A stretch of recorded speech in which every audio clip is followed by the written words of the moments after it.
So, let's talk about sex. Oh god, we are not doing this on the second freaking show. Can you give me a little bit more, break in here? No. The reason I picked this particular topic this week is because as I'm scrolling through different forums and social media, it seems to be pretty common right now that a lot of people's issues um, are manifesting in well, they're not manifesting in the bedroom. And it seems to be pretty equal as far as men, husbands, and wives having issues with a spouse not seeming to want physical intimacy for whatever reason. So I kind of wanted to touch on that topic because that is something we don't have to get into, obviously, detail as far as our lives, but we are not immune from that, like the average couple is. We've had our issues to where we've had dry spells and whatnot, and I think we're a little bit seasoned in this area to be able to have the conversation on what we think might has helped us, and maybe that will in turn help someone else. I'm So still stuck on dry spells. What level are we talking about dry spells? that's a good point. So Because uh, some people would describe dry spells as like, oh, it's a week. Like, where are we defining this? I think that's a good point that you bring up.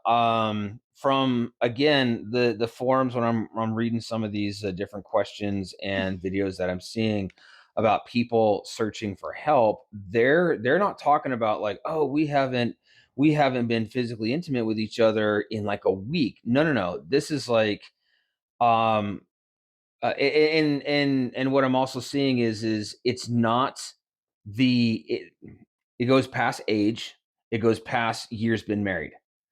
So this isn't like, oh, we've been married 2 years and we've been together 4 years total and we're 25, and it's not, oh, we're 55 and we've been together 25 years and married 23 years. It's nothing like that. It seems to transcend any generation, and gender and age. It's not about that. It's just people are um, saying stuff like basically, we're only being intimate a couple times a year. So, and we have honestly had those years. We've had those years ourselves, and I think when I'm reading through, here's a part that really kind of to a point breaks my heart about some of these other married couples. And this is my personal opinion. I think there are some people that when they answer the question or they make a video response to it, come from a place of good intentions. Um, I would say the majority of people are not coming from good intentions. It is very quick to, it's like, well, you need to get out of that relationship and you need to go make you happy. And um, I don't know. There's a lot of bad advice. There's a lot of people who make, in my opinion, stupid comments, opposed to trying to create some type of solution. And then again, in my personal opinion, I'm seeing a lot of the answers in their so-called solutions are freaking terrible. I think for a lot of that the general concept of when people come back and they're saying, "Hey, you need to go find someone else. You need to make you happy." That's because they're focused on the aspect of that person's not getting it for themselves. And I think one thing that you and I have figured out in, our 13 years of marriage is how often that intimacy solves things. And what I mean by that is, like, for example, downstairs when we were making jokes and you were giving me your eyebrows and your scowl and a little bit of lecture aspect of it, and I just like looked at you and was like, why is this turning me on right now? I have no idea why. Because what it's turned into is that it wasn't in a negative way or a demeaning way. You were not in that mode whatsoever. But it was in the aspect of all of a sudden you were taking charge on what your expectation was for the house. And it was like, well, it was equivalent to the aspect of picking me up and doing what you wanted with me, kind of thing. Yeah. Like it was you were being the dominant, you were leading the house. And I think for a lot of women, they're waiting for their husbands to lead and they're waiting for their husbands to take charge. Whereas the husbands are waiting for the woman to stop bitching and stop nagging and stop complaining, give them more attention. And there becomes this endless cycle of hurt. The man feels like he's disrespected. The woman feels like the man can never love her in the way that she wants to. So it turns into either sex is being used as an unhealthy, well, I'm just going to give him some and then he'll leave me alone kind of thing, or the man was like, if she would just give me some, I would leave her alone kind of thing. It's a plug. Instead of getting to the deeper connection, that intimate connection to where um, the problems aren't as big of a problem anymore because we know at the end of the day we're going to come together. Like we had, I forget exactly when it was, but earlier this week when we were having struggles with the kids, and I was upset with what had happened and I was hurt with what had happened for a minute. I was just overwhelmed. And we had already planned on being intimate that night. And you looked at me and you were kind of just like talking or whatever. And I looked at you and I'm like, we gonna do something tonight? And the look on your face was like, wait, we just had like a tiff. And I was like, it wasn't a tiff between you. I'm annoyed, but it wasn't a tiff between you. We still need that personal time because I know for our 13 years together that if I let it fester and we don't come together back as a married couple, um, that it's going to get under the skin and it becomes an us problem. When in reality, it's not us against our children. It is making sure you and I are communicating on the same page, and you understand that just because I slightly disagree with something you say, it's not that you're wrong. It's just I'm letting you know that maybe we're slightly off path or we need to clarify or we need to make sure we're on the same page, but you and I as a couple, we're just working through those issues instead of um we're not together as a husband and wife.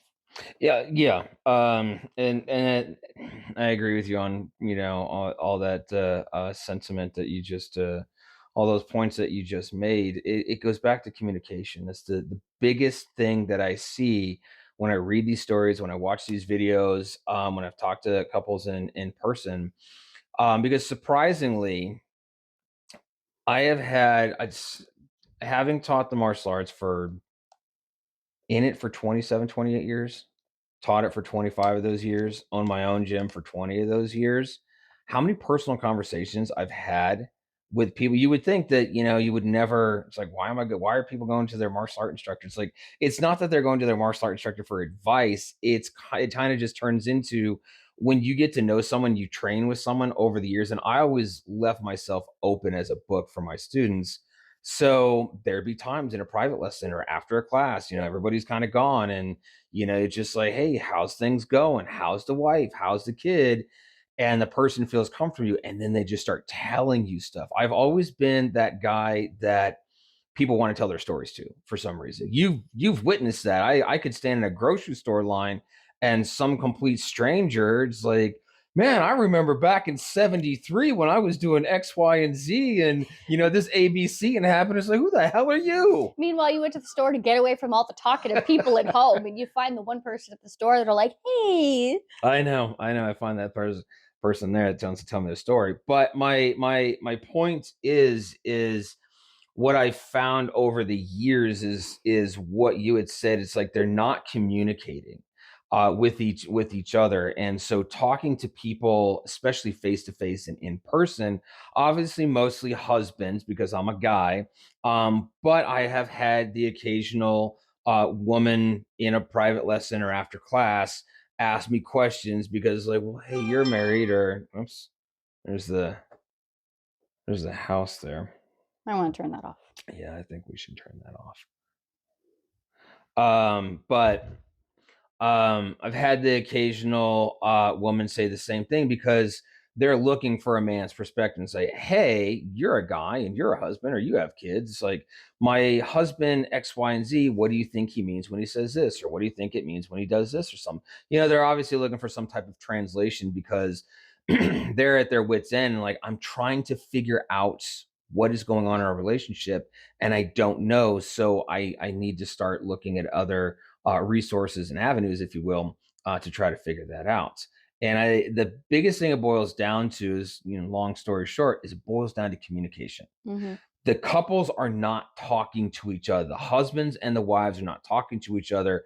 And there is a myriad of reasons on why they're not. It's someone has a hurt feeling and someone misinterpreted what they said, or someone got too much into, as the kids say, their feels. Someone got into, we have gone through this. You get into your head too much.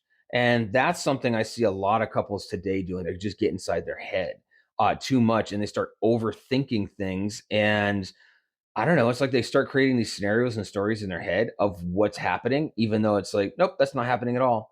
You completely misread the room. You completely, misread and misinterpreted whatever your spouse was doing and saying and meaning or something like that. I've seen joke videos like that. Well, they do the one where it's like the texting thing, where the woman's like, uh, hey, do you want to hang out tonight? Because it's all through text correspondence. And the guy's like, whatever. And then she misinterpreted, said, what do you mean, whatever? Or something. I forget exactly how it goes, but it turns into this whole thing where the dude is kind of sitting there and he's like, wow, that's so considerate of her to ask. And wow, that's really nice. And I haven't thought of it that way. And over on the other end, they're playing the other character and she's like festering. It's like, he's so this and he's so this and he's so this. And it's like, yeah, misinterpretation. So, and husbands and wives definitely do that. Just because you've been together 25, 30 years, our friends been together 25, 35 years and they still misread each other. Yeah. There's one thing uh, that I really want to point out is sometimes I think with women and their overthinking of things, um, they, at least for me, my focus has always been to make you happy. Sometimes what I'm trying to do to make you happy, you actually think you take as overthinking, or you take as why does it matter, those types of things. So way back when, I can remember when we were having financial struggles and young kids, and we were both exhausted, and I was going to school and we were working, we had the studios, and we were just overwhelmed and we were stressed. And there was a point where you were so busy in developing and your marketing and your advertising and your videography and this, that, and other, that I would come to you and I'd be like, hey, we can have some time together. And you would look at me and be like, I'm just not in the mood. And I took that as there was something wrong with me. And I would ask you, like, is everything okay? And you would look at me and you'd be like, yeah, we're fine. Just I'm not in the mood today. And it us knowing that I have a more open relationship with my dad since him raising us, I had to call him and ask him, like, "Hey, my it's been 3 months. My husband's not interested. What's going on?" And the only time he's interested is if he's had a drink, kind of thing. Like I didn't feel valued. Meanwhile, it had nothing to do with me. It was your brain was going a million miles an hour. You had projects going on, the stress, the kids, and it turned into everything was so busy, you just needed a decompression time in the evening time. And at the time, we weren't at that intimate level where I was your runaway. And And so, he had to explain to me that stuff because he's similar in that aspect. And it was something that was allowed me to understand it wasn't me. But you hadn't told me that because we weren't in that place of honesty, and you felt it would decrease your masculinity to open that up to me, as well as you felt like, again, it was the woman overthinking things. well, if that particular scenario, the way you just described it, you're overthinking it, thinking there's a problem with you. I'm overthinking what I have to do, what I think I have to do. It's like, well, I have all these things I have to do for this business, and so I'm overthinking it. So my mind is somewhere else, and we're just not communicating. Mhm. So it boils down to, again, what we had said earlier already, which is again that lack of communication. And that's something that, as you're sitting here saying that, that's something that I see in other people's questions and stories, when, especially with women, they think something's wrong with them. I think one story I read recently was, um, this is actually pretty common, and as a whole, there's so many, just with physical intimacy, just with sex. There's so many variables that we could touch on. I mean, we could sit here for 2 hours a day for the next month discussing each one of these variables that we have seen with other couples and try to address that as best as possible. But it all boils down to it, no matter which scenario you come from, it's all going to boil down to more than likely you're overthinking the situation. It's not that difficult. To a point, it's just sex, just do it and move on with your day. And then also, you're not communicating. The reason you're overthinking it is because you're not communicating. Well, it's funny because you say it's just sex, but from the one perspective, it's not just sex. I know that. What I mean by that is there's certain functions in our lives that are just part of our nature. Eating, sleeping, drinking water, breathing, and honestly, sex. That's how we all got here. That's how the next generation is going to get What? here. Yeah, we didn't survive how many years of being on this planet as a species without those basic necessities. So that's why I say it really is that easy. Now, there's a lot of people who aren't good at it or have trouble achieving it, and I'm not meaning to poke fun. What I'm saying is it really is a simple basic necessity and requirement to move forward as a species. So Well, what I specifically meant about it's not just sex is because women have this idea that men by nature, there's this normal idea that men just want to have sex all day. That's all they want to do is they just want to have sex. And why are they not wanting me? well, Because there are some men who are like that, but we're not addressing let's be clear, we're not addressing those particular guys. correct. We're addressing a typical married couple who might be having intimacy issues. And the reason it's important I say that, and it's not to cut you off, is because when you start looking at a situation, it is easy to start throwing in variables. You have to have some type of control. And we're talking about a married couple, whether you're newlyweds or whether you've been married 30, 40 years. We're talking about your typical married couple. We're not talking about dating. We're not talking about the horn dog douchebag guys who are just going out after we don't care about those couples right now. We're not addressing that because we're addressing married couples, because we want them to be successful. So I wanted to be clear with that first. Well, what I was going with that is you have these women who talk to their friends or they read online or um they're researching and there's this taboo again that men just want to have sex, and then you have a man who's not wanting to be intimate for quite some time. So you start thinking, is he having an affair? Is he having issues? Is he not wanting me? Am I not keeping up on myself? Kind of thing. Why doesn't he walk and smack my butt anymore? Kind of thing. A few years back, I had told you, it was like, when we first started dating, you smack my butt all the time, and you don't smack my butt anymore, and I don't feel pretty, and I Well, I and do now. yeah, yes. But one time I specifically remember this because I was like, I don't feel attractive because we were sitting right in the bathroom, and I Yeah. was like, I don't feel attractive. And you looked at me, all seriousness, and you said, it's not my job to make you feel attractive. You need to think about yourself. You need to understand that you are attractive as a person, which I understand self confidence is a big thing. Hmm. But when you're with somebody for so long and you originally, like, you used to call me your young hot wife kind of thing everywhere, and all your friends, you would joke about having a young hot wife, but you fast forward 6 years, I've had another kid, and I'm heavier than I used to be, and I'm not a model anymore, and I'm not the pride and joy that you started dating. You're not smacking my butt, you're not intimate with me. And meanwhile, it was an internal struggle that you were having with yourself that was affecting your wanting to be with me. But I didn't feel valued. I didn't feel like I was a trophy anymore, and that's all I wanted to be. Yeah, well, let's go ahead and start addressing a couple of those because I mean we can sit here and we can start spewing out stories as far as like our personal story, but let's go ahead and actually start addressing and answering some of those issues. So going back to, and I'm trying to, because you made like 4 points that we could branch off into, but as far as like, okay, you didn't feel attractive, Hmm. and we'll start with this one, since off the top of my head. You didn't feel attractive, and I had made a not nice comment. I had made a negative comment about it's not my job to make you feel attractive. Yep. And since then, I have learned that that is not true. Mhm. It is, as my husband, my job to make you feel attractive. As your husband? At what did I say? You said, "As my husband." As my husband? Yes. Oh, as your husband, Yes. I don't need a husband. I'm good. We already have So, enough of you. I don't need another one. I'm good. so as your husband, it is my job to make you feel attractive. And there may be people that disagree.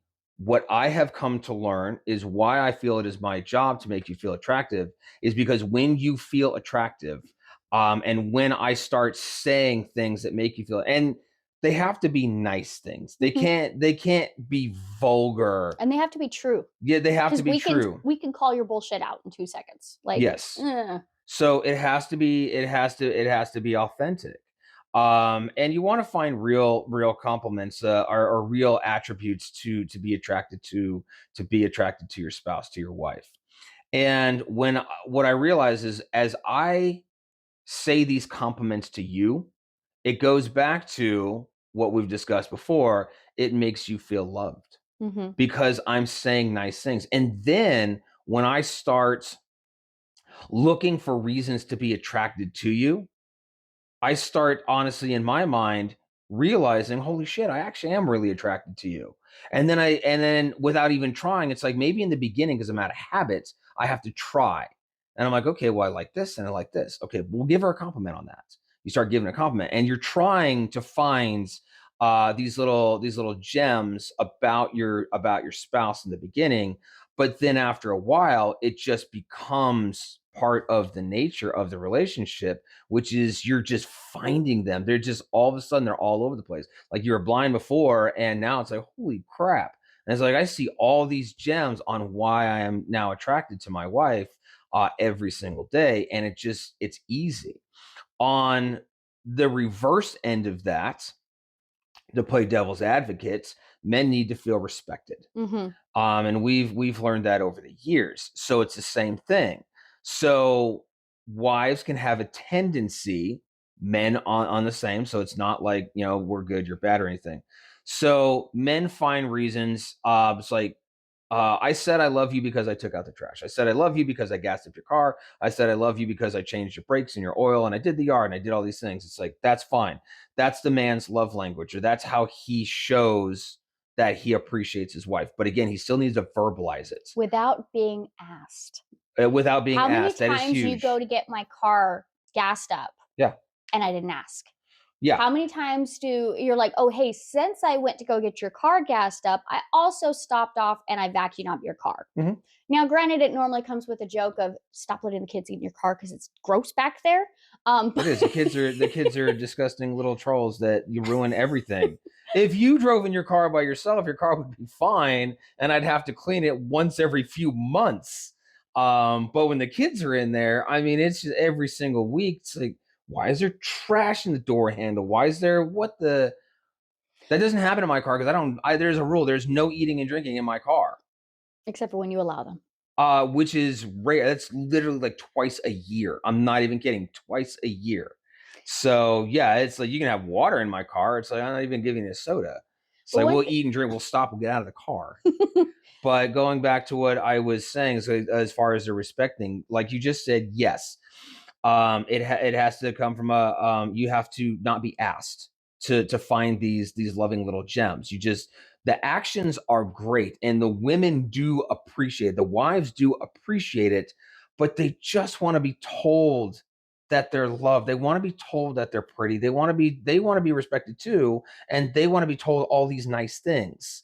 And in reverse, for the women, I'm sorry, real quick. I don't yeah, want to cut you off, but you go back to the gems. One thing I want to clarify on this from a woman's perspective, why I've heard this from plenty of women as well, is the men go, "Well, I know you want to get these chores done, but I have other stuff going on." And the things just get out of hand. And then the wives have to ask the husbands to do it. Or, hey, just remind me to do the trash. When I have to remind you to do something, that tells me your head's not in the house. You're not part of the house. And then it turns me into your mother. And I don't want to have to ask somebody to do something. I want you in your own way to understand that you are part of this household too, and we run this house as a unit. Now, as a married couple, if your agreement is, hey, you handle the housework, I go to work, or you guys be able to split things up however works for your house. But if there is, hey, we're going to run this as a unit and I have to remind you to take out the trash, or I have to remind you to do something like the yard work or something like that, then it's like, well, I just have another child I have to talk to, and that is a turn off. Where you doing that after I asked you to do it, that's not a positive point for you, because you just made it zero again. I agree with you on that. Simple household daily chores. It's a Mhm. partnership. It's teamwork, and I do agree. The husband shouldn't be reminded to do all these things. Now, that's not to say he's not going to, like. I'm on my way to take out the trash, and then all of a sudden, a kid asks me to do something else, and say, "Hey, Dad, can you come here and like help me with this thing?" Yeah, sure, let me help you. And then I forgot to do the trash, Mhm. and then an hour later, you're like, "Hey, did you forget to take out the trash?" Like, "Oh crap, I forgot to take out the trash." Yeah. Yeah, like the kid, No, that's different, that but is different. So, and that is something that I have seen, and yeah, dudes, it's like you guys should be taking out the fucking trash. There's no reason to get out. You can't fuck your video games, fuck your football, fuck all this shit, and get the shit done. It'll take you 2 seconds. Who cares? Oh, but so and so jackass just scored a touchdown. Who fucking cares? It doesn't change your life. And I know it sounds like I'm very aggressive, but it's like just get it done, and your life is so much easier. Now, that's not to say a woman cannot take out the trash. How many times when you're at a huge project and I just got done cleaning the kitchen and the trash is overloading, I will literally take out the trash just so you can come home or come downstairs and you're like, "Oh, you took out the trash. I was going to do it." Yeah, but I did it anyways. There's my that's a good point. positive point to you. That's a positive point, and some guys probably hate me right now because I don't like football. I think it is a complete waste of fucking time. But I have my own things that I have my vices too, and it's like so I'm judgmental and a jerk off and such like that. But that's okay. Anyways, the honey-do list is a huge joke that I see a lot. It's like, oh, I got this honey-do list and yada yada yada. Yours So just stays 6 months long most of the okay, I time. have a solution to this, and this is Oh, a you do. solution that possibly works for me. It may work for other guys. I have seen it with other guys. Create an actual tangible physical list. That's the thing. And I don't mean like the little whiteboard that we have on the fridge. That's for like immediate stuff like, oh, we're out of butter or something like that. It's like, all right, gotta remember the butter. I'll still gotta forget it anyways. But create an actual tangible list somewhere wherever he's going to see it. If he has a home office, he has a desk, and there's a cork board that you can write a list to, or a whiteboard, or something like that. When we were at our other house, we just drew it in pencil on the wall Mhm. in the garage next to the light switch. So every time I open up the garage and whatnot, I saw that list and stuff got done. Me personally, when I have a to-do list like that and I sit now, that doesn't mean expect to get it done in the next month. Like everything's done. It's like, no, no, no, lady. We're not working off your checklist because that's one of the things that women do, which is, and you're not unique to that. A woman's checklist it's almost universal. They have checklists where guys are like, they'll prioritize that checklist. So there may be a dozen things on there, and it's like, well, that can wait, and that can wait. And I know that's the other thing. Women do need to understand that if we look at a honey to-do list, we can look at all these projects. It's not that we're trying to be lazy. It's not we're trying to get out of it. It's we are prioritizing them for one. And then two, we are looking because we can calculate, oh, I need to do this on here. So the next one is whatever. I know that that's going to be a 3 hour project. I know that's going to be a little bit of a strain because I got to do that shit by myself because I don't really have any help right now. That means I also got to go buy some supplies for it. I need this for it. I need this for it. So now that's a whole day's worth of work, and I don't know if I want to do that whole day's worth of work. No, we Is what it start the is. project and then we get halfway through, we realize we're missing supplies, then we go to the store. That is how we work. Yeah, if you're a fucking contractor. Jesus Christ. Um, No, I no swear. tangent. No No, no, no, no. tangent. They'll do that. They'll do that. The contractors, they all seem to do that. So I need to go to Home Depot, but they'll leave their workers like, no, you're just looking to not do work, dude. Sorry. I'm not a fan of most contractors that I've ever met. We have a few that we appreciate. But anyways, back to the point. I don't know where these few are. I mean, I don't know. Hey, the guy did Anyways, our kitchen or bathrooms were good. So yeah, it was pretty okay. Anyways, but that's kind of how the project lists and why some of those honey-do lists is because we can calculate how much time, effort, and money it is going to take to complete that project. And we know that we may not be able to have some buddies, or if you got like brother-in-laws or father-in-laws that kind of help out with that stuff, we know that we may not have some help with that. And I mean, like me, I am getting a little bit on the older side. And I'm going to be honest, me running around and doing some of these projects, like, 20 years ago, is I'm not interested as much. And plus, I also realize that I don't have as much help. You girls really do try to help me as best as possible. But my oldest son is off as an adult living his life and trying to do his own thing. And I can't just call him back. He lives in another state. And my other son is 5. He helps me as much as he can, but he can only help me so much. When there's a big undertaking to do, I got to calculate all that for myself. he gets mad So when you don't let him help. I know he's going to be a big help when he gets older. And I'm excited for that, so I can teach him some stuff and pass some skills on to him. But anyways, not trying to get off track. This does factor into the sex life, because and this isn't to be against it, but you want the to-do list done, and maybe he doesn't want to do the to-do list today. So that is something, and I will give women credit for that. It's like there are guys like, hey, I kind of want to just sit around and play video games. Like, okay, we've had some video game time, or you had some sitting around, watching movies or sports or whatever time. It's like that's cool. There's nothing wrong with that.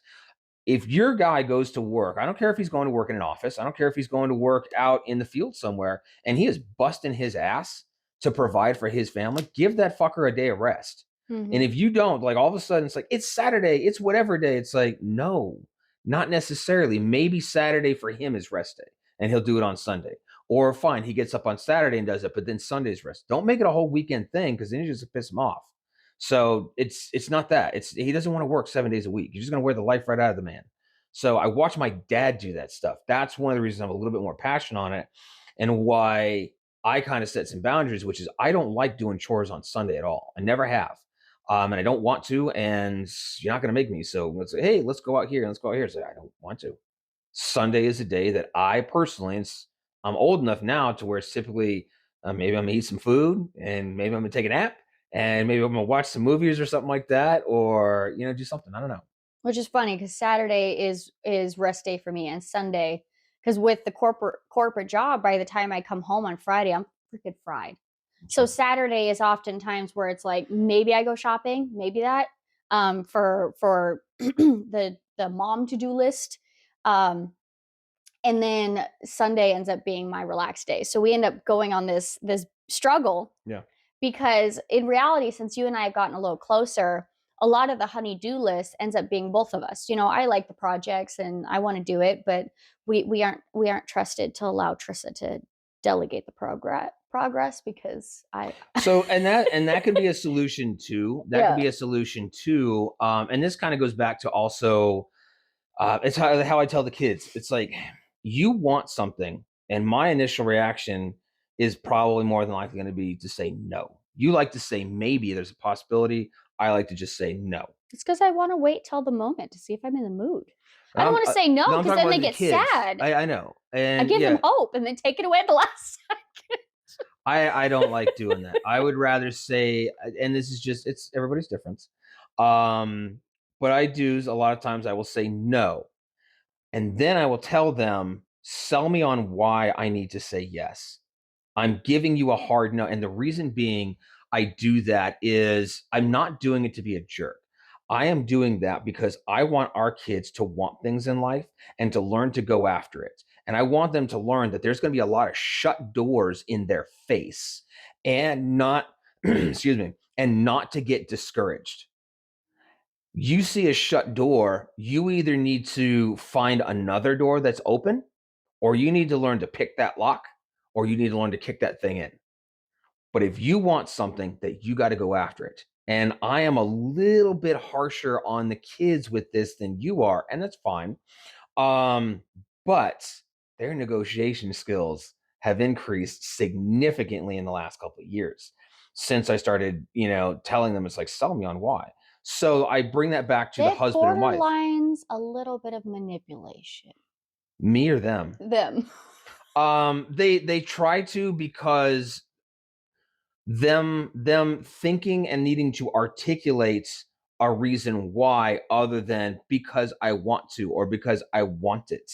That's not good enough. I want it, not good enough. How does it benefit you? How does it benefit me? How does it benefit the people around you?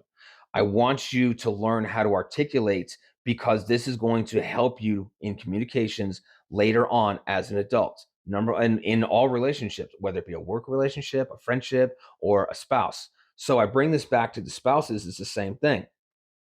So, and we'll just say the guy is not doing much, and a wife's like, man, I can't get him to take out the trash. Like, sell him on taking out the trash. Sell him on But taking I out the shouldn't trash. have to. Oh, said that right there. I The whole shouldn't I have to. shouldn't have to bullshit. No, listen, No, you should. listen to the way I'm saying it though. If you are part of this marriage, Yeah. and we are a partner, Yeah. you're in our household, your primary job is to be following God and leading the household. How are you leading us when I'm having to direct you? At the company, at my job, I should not have to direct my boss. I should not have to tell you what needs done in a house. I should be having to tell the children what they need to do, because we're supposed to mentoring and guiding them. Yes. But I should not have to tell you that things need to be done when you walk by that trash 6 times and it's overflowing on the floor. Overall, I agree with you. Yes, I do agree with you. I should just do it. Mm-hmm. I should just do it, and I should want to do it, and I shouldn't have to be told to do it. But the perspective I'm coming from is, there is the wife who right now, not us, the wife who right now has the husband who she asks him 4 times, hey, can you take out the trash? And she's nice about it, and she's kind about it, and she tries to be loving and respectful about it. And the jerk just won't get off his fat ass and fucking do it. Well, then the problem is not the chores. No, we have to start somewhere, though. But hear me out. You're though. right. The problem is not the chores. Again, the problem is a communication breakdown. Yeah. So what I'm saying is to help start. Someone has got to start communicating. In my opinion, the man of the house needs to start the effort. You're not having sex enough with your wife, then you need to fix it and change it. And I can to a point give you my perspective and what I've done to help fix that and to change that, but you still need to do that. I see so many couples where the guys are complaining. It's like, man, I can't get enough sex with my wife. It's like maybe once a month, or once every 3 months, or once every 6 months, or something like that. It's like, okay, what are you doing to fix it? And it's like, oh, well, I try to make her. They do the whole, oh, I did a bunch of chores so she wouldn't have to do it. So this way we have time, and now she's not using the chores as an excuse. And now I made dinner and I did this and I tried to be romantic. It's like, okay, that's fine. But it almost sounds like, to me, you're trying to buy your way into her pants. That's what you're trying to do. You're not actually being loving. You're just saying, hey, I did all these things so I can get laid later. It's a selfish thing. It's a selfish thing, that you're coming at it from a selfish perspective. And it's the finite details that I'm struggling to find the words for. You can't just do a bunch of stuff for your wife. I can't just convince you. I can't just sell you. I can't just say a bunch of stuff, because, like you said earlier, you just see through my crap. Well, it's because it's like putting, you come home and you have this sour marriage where you guys have been lack of intimacy, for quite some time, multiple years, a few months, whatever. There is damage underneath it. Somebody will be like, well, today I decided to make dinner and I bought flowers because it happens to be our anniversary. Maybe I'll get lucky tonight. And I bought her some chocolates and I gave her some compliments, and then she didn't give it to me, and I don't understand. I was nice to her. You have a wound that has an abscess and maybe it has a scab on it and you guys are smiling and happy for one night. There's still damage underneath. There's still an inflammation aspect that needs to be handled because there are scars.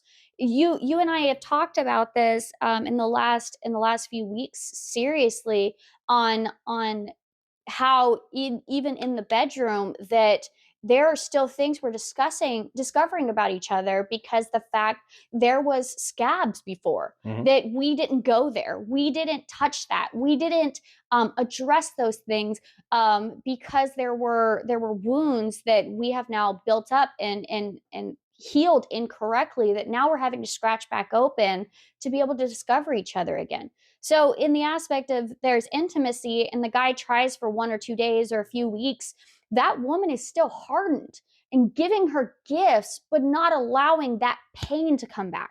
How many, what was it, last year or something, when we came to blow and we were at the point of being done. And we sat there, and I remember we were sitting there and we had an all out brawl on it. Not a physical brawl, Yeah, emotional why don't you brawl. clarify that so people don't sit here. An emotional brawl of just raw hurt pain that came out from my side and your side, and we finally got to where the pain was, and it was raw and it was painful, and it didn't mean the next day we were great and hey we were having, no, we have been having a year of just deep diving communication and healing to understand that the other person's feelings is valid. They 100% were allowed to feel that way, but here's what I meant to say in that situation. So we go back to the example I made last week about the how you pee kind of thing is you have to understand the other person's and logic on understanding why they're doing that so you can maybe relay something differently because they may think it's inconsequential and you need to understand that piece of it. Yeah, it boils down to communication, and it has to be done in a loving and respectful way. Yeah. And what ends up happening in the beginning when you start to try to have these conversations, and I think there's a lot of couples who try to do this and they try to go down this path of okay, we're going to start talking more, we're going to start opening up each to each other and be more honest, More and fights. then yes, you actually will go through more fights. Mm-hmm. You will go through more fights in that beginning section, and it's just this whole hill you guys have to climb together before it starts to get better. And it's not going to get better in a matter of days, weeks, or even months. Mm-mm. It could take a year to 2 years of just what we're doing right now, Yes. sitting here and just talking and talking and talking to understand each other is what it is. And there is going to be, I'm going to blame you and point and wag my finger, and you're going to do the same thing back to me, and it could cause more hurt feelings. Yeah. But at the end of those conversations, you got to check your ego, and you have to say, okay, we're good. You got to hug it out at the end. And I mean, for dudes, it's like sports. If dudes have ever played sports, you could hate every single person on that opposite team and want to hurt them and injure them and just annihilate them. It's like if it's a football game, say for example, it's like I want to crush these jerks 47 to nothing. I want them to cry. I want them to go home and not show back up to practice on Monday because they should freaking quit on how bad we destroyed them. But at the end of that game, whatever that score is, you still smack hands and you still say, good game 400 times as you're walking down the line. And it doesn't matter which sport you're in, it should be done that way. You got to do the same thing. You got to do the same thing with your wife. At the end of it, regardless on how negative that conversation might feel and how uncomfortable it is, you got to hug it out at the end. And that's another thing I think in that conversation is you can't start yelling at each other. It's going to be so easy just to make the person across from you your enemy. Well, I want to slightly pay caveat to that because I don't think yelling in and of itself is a bad thing. It's the yelling at the other person. So there was an instance that I specifically remember when we were sitting in the office and you had a day where you unloaded at me about how you felt inadequate and you felt like you weren't doing anything in life and you didn't feel value and you were mentally given up. And I sat there and I was listening. And all I wanted to do was just cry because I could feel the anger at me. And I felt like I was part of the problem, which we've gone down that rabbit hole of, you had a progression in life and what you were going to do. And marrying me offshot that. So I had to sit there and keep telling myself, it's not coming at me. It needs to go over my shoulder. It's not coming at me. It needs to go over my shoulder. When you were done, I want to say it was like a 20-minute rant. And you had so much rage and pain and anguish. And the stuff you said, I could have easily absorbed and put another layer on top of me. But I didn't. I kept trying to understand that what you weren't mad at me. You were mad at the situation and you were displaying pain. It was pain behind you.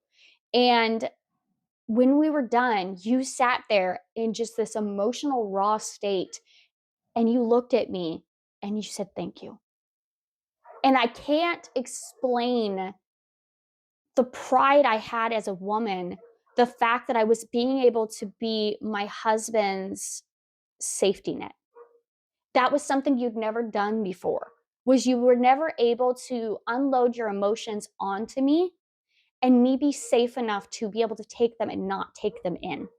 And I think that was the first level of understanding when you are unloading this pain from a marriage, don't absorb it.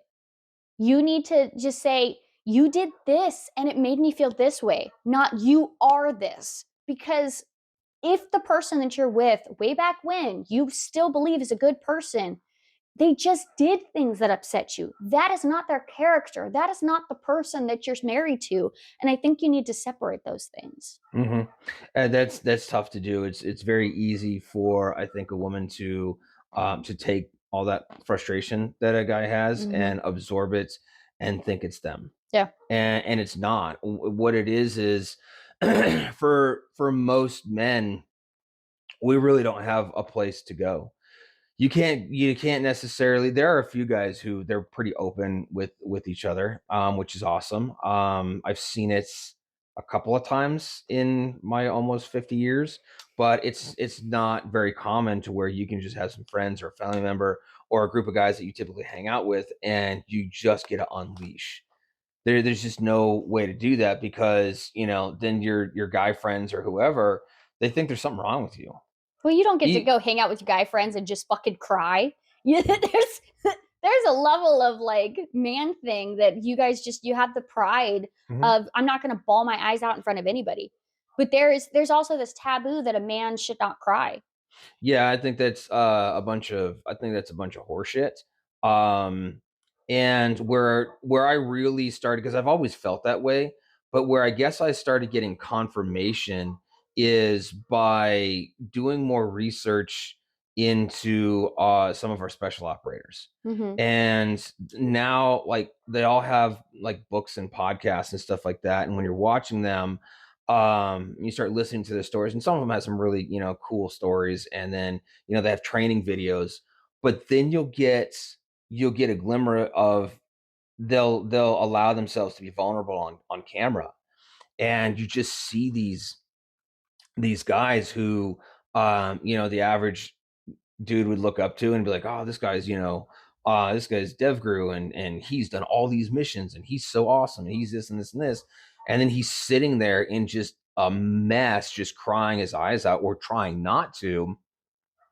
And it's not just because they lost friends or something like that. It's because they felt that they had the weight of the world on their shoulders and no one ever allowed them to take that weight and do anything with it.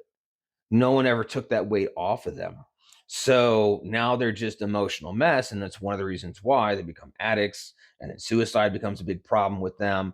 And then when I start listening to their stories and they're sitting there again being vulnerable, it's like, oh, well, I guess we're allowed to be vulnerable.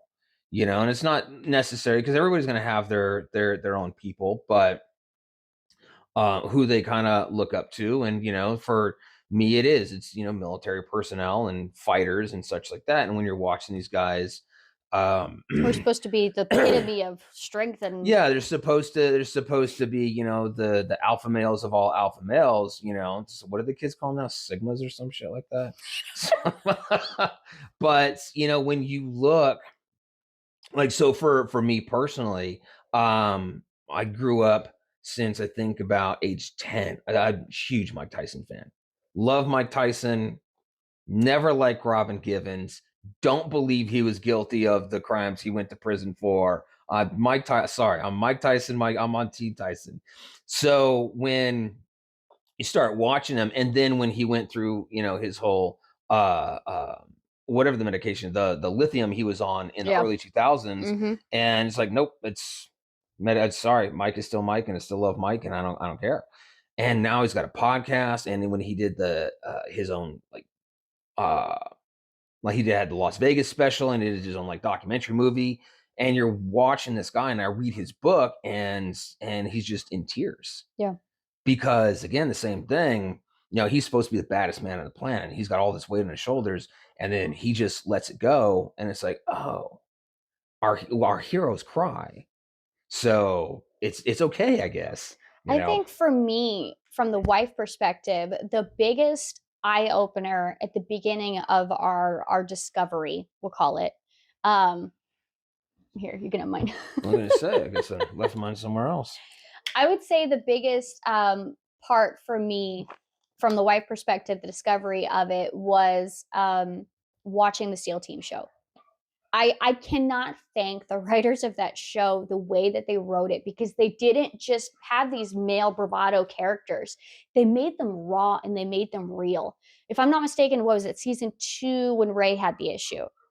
When he had the I don't. breakdown with his wife because of the PTSD. Was that season 3? Oh, I don't remember which specific season, but it was nice, that particular. And coincidentally, I just saw a clip on YouTube Shorts the other day, I want to go watch it again. and I went over to the comments, and just everything's just negative. It's like, this show sucks. This show is horseshit. This is so unreal. Blah blah blah blah blah. And I'm like, well, number one, it's a TV show. You guys do realize that, right? I mean, are you that fucking retarded? Because it's a TV show. And even when you watch Tyler Gray, who is a former Delta operator, who also plays as a character on the show, on the team, and he's an executive producer. When he was on the Sean Ryan show, he even said, "It's like, yeah, it's fluffed up. Some of the missions that we did come up with, because they had other operators as consultants, is that some of these missions are based off of true events ish. But it's one of the things I remember him talking about in his interview is he wanted to bring some raw emotion into it, because a lot of our military personnel, and it's not just operators, it is also guys on the front line, our medics who have to see a lot, our pilots who are flying, and they have to fly people in and they have to fly people out, and then possibly engage in a target or something. And he's like, I wanted to bring some of their real family life stories into the characters. Yeah, when Ray was having the issue with the PTS, and the wife kept saying, talk to me, talk to me. And he was like, no, everything's fine. I'm great. Like, there was one episode where he'd woken up in the middle of the night. He decided to make some food because he was hungry, but in reality, he was up all night drinking. And his wife, they had been married for, I forget how long at that time. And finally, she kicked him out Yeah. because she was scared. And there is a point with men that I don't think entirely they grasp is, as a woman, when you are married to a man that has this hidden undercover rage that he won't admit to, we're fine with you guys being angry. At least me personally, I am fine with you being angry as long as you're verbalizing that you're angry, and you are verbalizing and you are actively working out the anger, whether be it with me, with a therapist, with a friend, just something. Help offload it. But when you guys are compounding that anger, it gets to the point where you're short with the children, you're short with me. I can kiss you and feel it. I can hug you and there's a wall. Dog. Hey. But I can hug you Part of and the mayhem. I can hug you and there's a wall to it. And there's just a level of, you guys are not admitting that there's a problem, which tells me you're lying to me. Yeah. That's a man thing, and I don't like it. Yeah. But also, I could probably make a case on why it needs to be that way. Because here's the thing: we live But if you say that you can make a case that it's okay, No, if I let's. walk around mad all day, every day, you're gonna get irritated. I know that. What I mean by I can make a case for why we are built that way as far as not opening up, Okay, not gotcha. I'm not saying like, oh, I can make a case on why we're allowed to be pissed off That's all day. why It's it like, was no, no, no, going no, on no. it. Okay. That's not what I'm talking about. I'm talking about why we bottle things up. Mhm. And the reason honestly we're built that way is because it's nice to think because in the last say 100 years in our particular country, it has been refined and developed, we'll say. We're all city dwellers now. We're all consumers. Mhm. We're not necessarily hunter gatherers. Even though it's like, oh, I'm a hunter. It's like you're a hunter as a hobbyist. You're not a hunter because you have to live on the land. That if You you didn't have a kill, that we wouldn't eat for dinner Yeah, tonight. it's not that. It's like, oh, I didn't bag a buck this week. It's like, so go to the store. I know it's 20 miles away and you got your own property and that's awesome, but you don't have to do that. Mhm. You choose to do that. Yeah. So we're not farmers by trade anymore and everything like that. So men being able to shut down, bottle it up, and not discuss it and build up that rage helps us for having a 14-hour long day on a farm. And because we have to have, and I know it's like, oh, but you don't need rage and anger to be a farmer. It's like that's not what I'm saying. What I'm saying is you let those emotions out the next day in your work. Mhm. Going into battle, going into war, if you're a soldier, if you're a fighter of some type of, and not all cultures, but because I like studying, military history, there are some towns like, oh, they're all farmers, but they all still had to be warriors in the same sense. Especially when you start looking at, like, for me, studying Japan, you start studying ancient Japan. There are periods in Japan's history where it's like, yeah, they're all farmers, but they're all still secretly samurai as well. And they need to learn how to fight and defend their country because if not, at any day, someone's going to try to invade them. So you still have to be a fighter. We also see So it on like the football movies. It's like take that rage out on the field. Go yes, use that rage on the field yeah. kind of thing. So there are some instances where it does serve a purpose on why we're built that way, but also when we come home, we need to open up a little bit more. That doesn't Even mean we have to be, a sobbing, crying mess every single time, and then sit there, with their lilac tea or whatever it is, and it's like, oh, let me tell you about how I feel today. It's like that's not what we're saying here. What we're saying is talk. You want to get laid a little bit more, then open up and talk to your wife a little bit more. You guys are married. You commit communication is sexy. it. Just talk to me. As much as you're joking right now, that is exactly it. It's like, to a woman, communication is sexy. Because you love me enough to trust me with your secrets. I don't want to always have to go to my girlfriends because those girlfriends are going to be biased sometimes. Oh, and they're going to Sometimes run their mouths and they're going to talk shit and they're going to manipulate and tank your not relationship on every fun. not everyone, but No, not everyone. it is quite common where the fact that unless you have like I have one or two really really good solid girlfriends that I can go to, but they are Christian based, they are solid in their marriage, and they do not believe in divorce. When you have a woman that will not tell you to go find somebody else, those are people that you trust. Yeah. The women who's already been multiple divorced, they're having struggles with it turns into a bitch fest with your husband Or about your never been husbands. married. Yeah.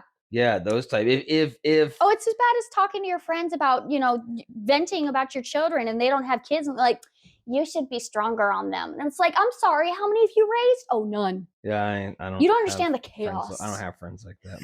My friends are awesome. I love my friends.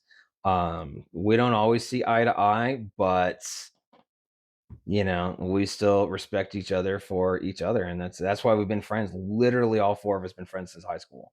And then there's been a couple of other, like maybe a family member, or another friend that kind of comes in for a little bit here and there, but the four of us have been friends since high school, and we're middle age now. So it's because we trust each other and we don't necessarily judge each other. We may give the other guy crap or question them when we think they're doing something stupid or they got a I bad can think of idea. one specific Oh, there idea. was one specific idea, and it still comes up every so often. And it's like, that was just a terrible, unethic, business venture that you're about to go down. And I'm glad, we spoke up and said something because he changed his mind. And he's like, yeah, I guess it was a bad idea. It's like, you think, but But going girls aren't like, so with we go back to the chemistry of how male and females talk in their own little circles. When you go back generations and generations, you've got the guys, they talk a little bit more fact based. They talk a little bit more um uh that testosterone level base of like bragging when they talk. no, not bragging, like we want to go kill the buck, we enjoy killing the buck, hey, we're gonna get dinner kind of thing. Like you guys are not going deep dive into the thought process of each other, which is why I think sometimes when you guys are having struggles, it's not a safe place to go talk to your guy friends, because you're not going to sit here and be like, me and my wife are really having some issues, and you guys aren't going to sit there and dissect why the other person might not be having or might be having issues. Why do you think that is, in your opinion, as a woman? I don't know. It could be potentially it's a taboo. You guys, but why is it a taboo? Because I don't know. You always hear the jokes about like high school locker room talk. Mm-hmm. Someone walks up and you've got the person who's wearing the whitey tighties. He's wearing the whitey tighties because, hey, it happens to fit him well. It's what his parents will buy him. But everyone's like, instead of be like, hey, why are you wearing those whitey tighties kind of thing? Or, if you wear these boxer briefs, these are more comfortable kind of thing. It's just more like, he's wearing the whitey tighties kind of thing. I don't know if that directly connects, but there is this. I think you watch too many of these retarded high school movies as well. Just guys don't. Now, I'm not saying that inside a locker room guys aren't freaking weird, because sometimes they are, and it's hilarious. There's one particular story I can tell you, and I'm not going to on camera because we'll talk about that later. It's keep in mind this was the mid-90s, and I don't know if it's changed today. I don't know what it was. These guys after practice were comparing nut sizes.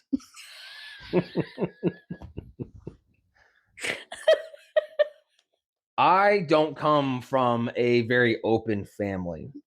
And I gotta know, were they like standing next to each other and I have no idea. All I know is it was after football practice, and you're throwing your pads in the locker room and getting ready, and you're kind of tired and sipping on water or whatever, and you're sitting there, and there's a lot of commotion, so you don't really, it's not like it's dead quiet, and then one guy says, I think my nuts are bigger than yours. That's not how it necessarily turns out. There's just a lot of commotion, and then someone, I don't know, makes a joke to another one or something. It's like, dude, you got big nuts. And then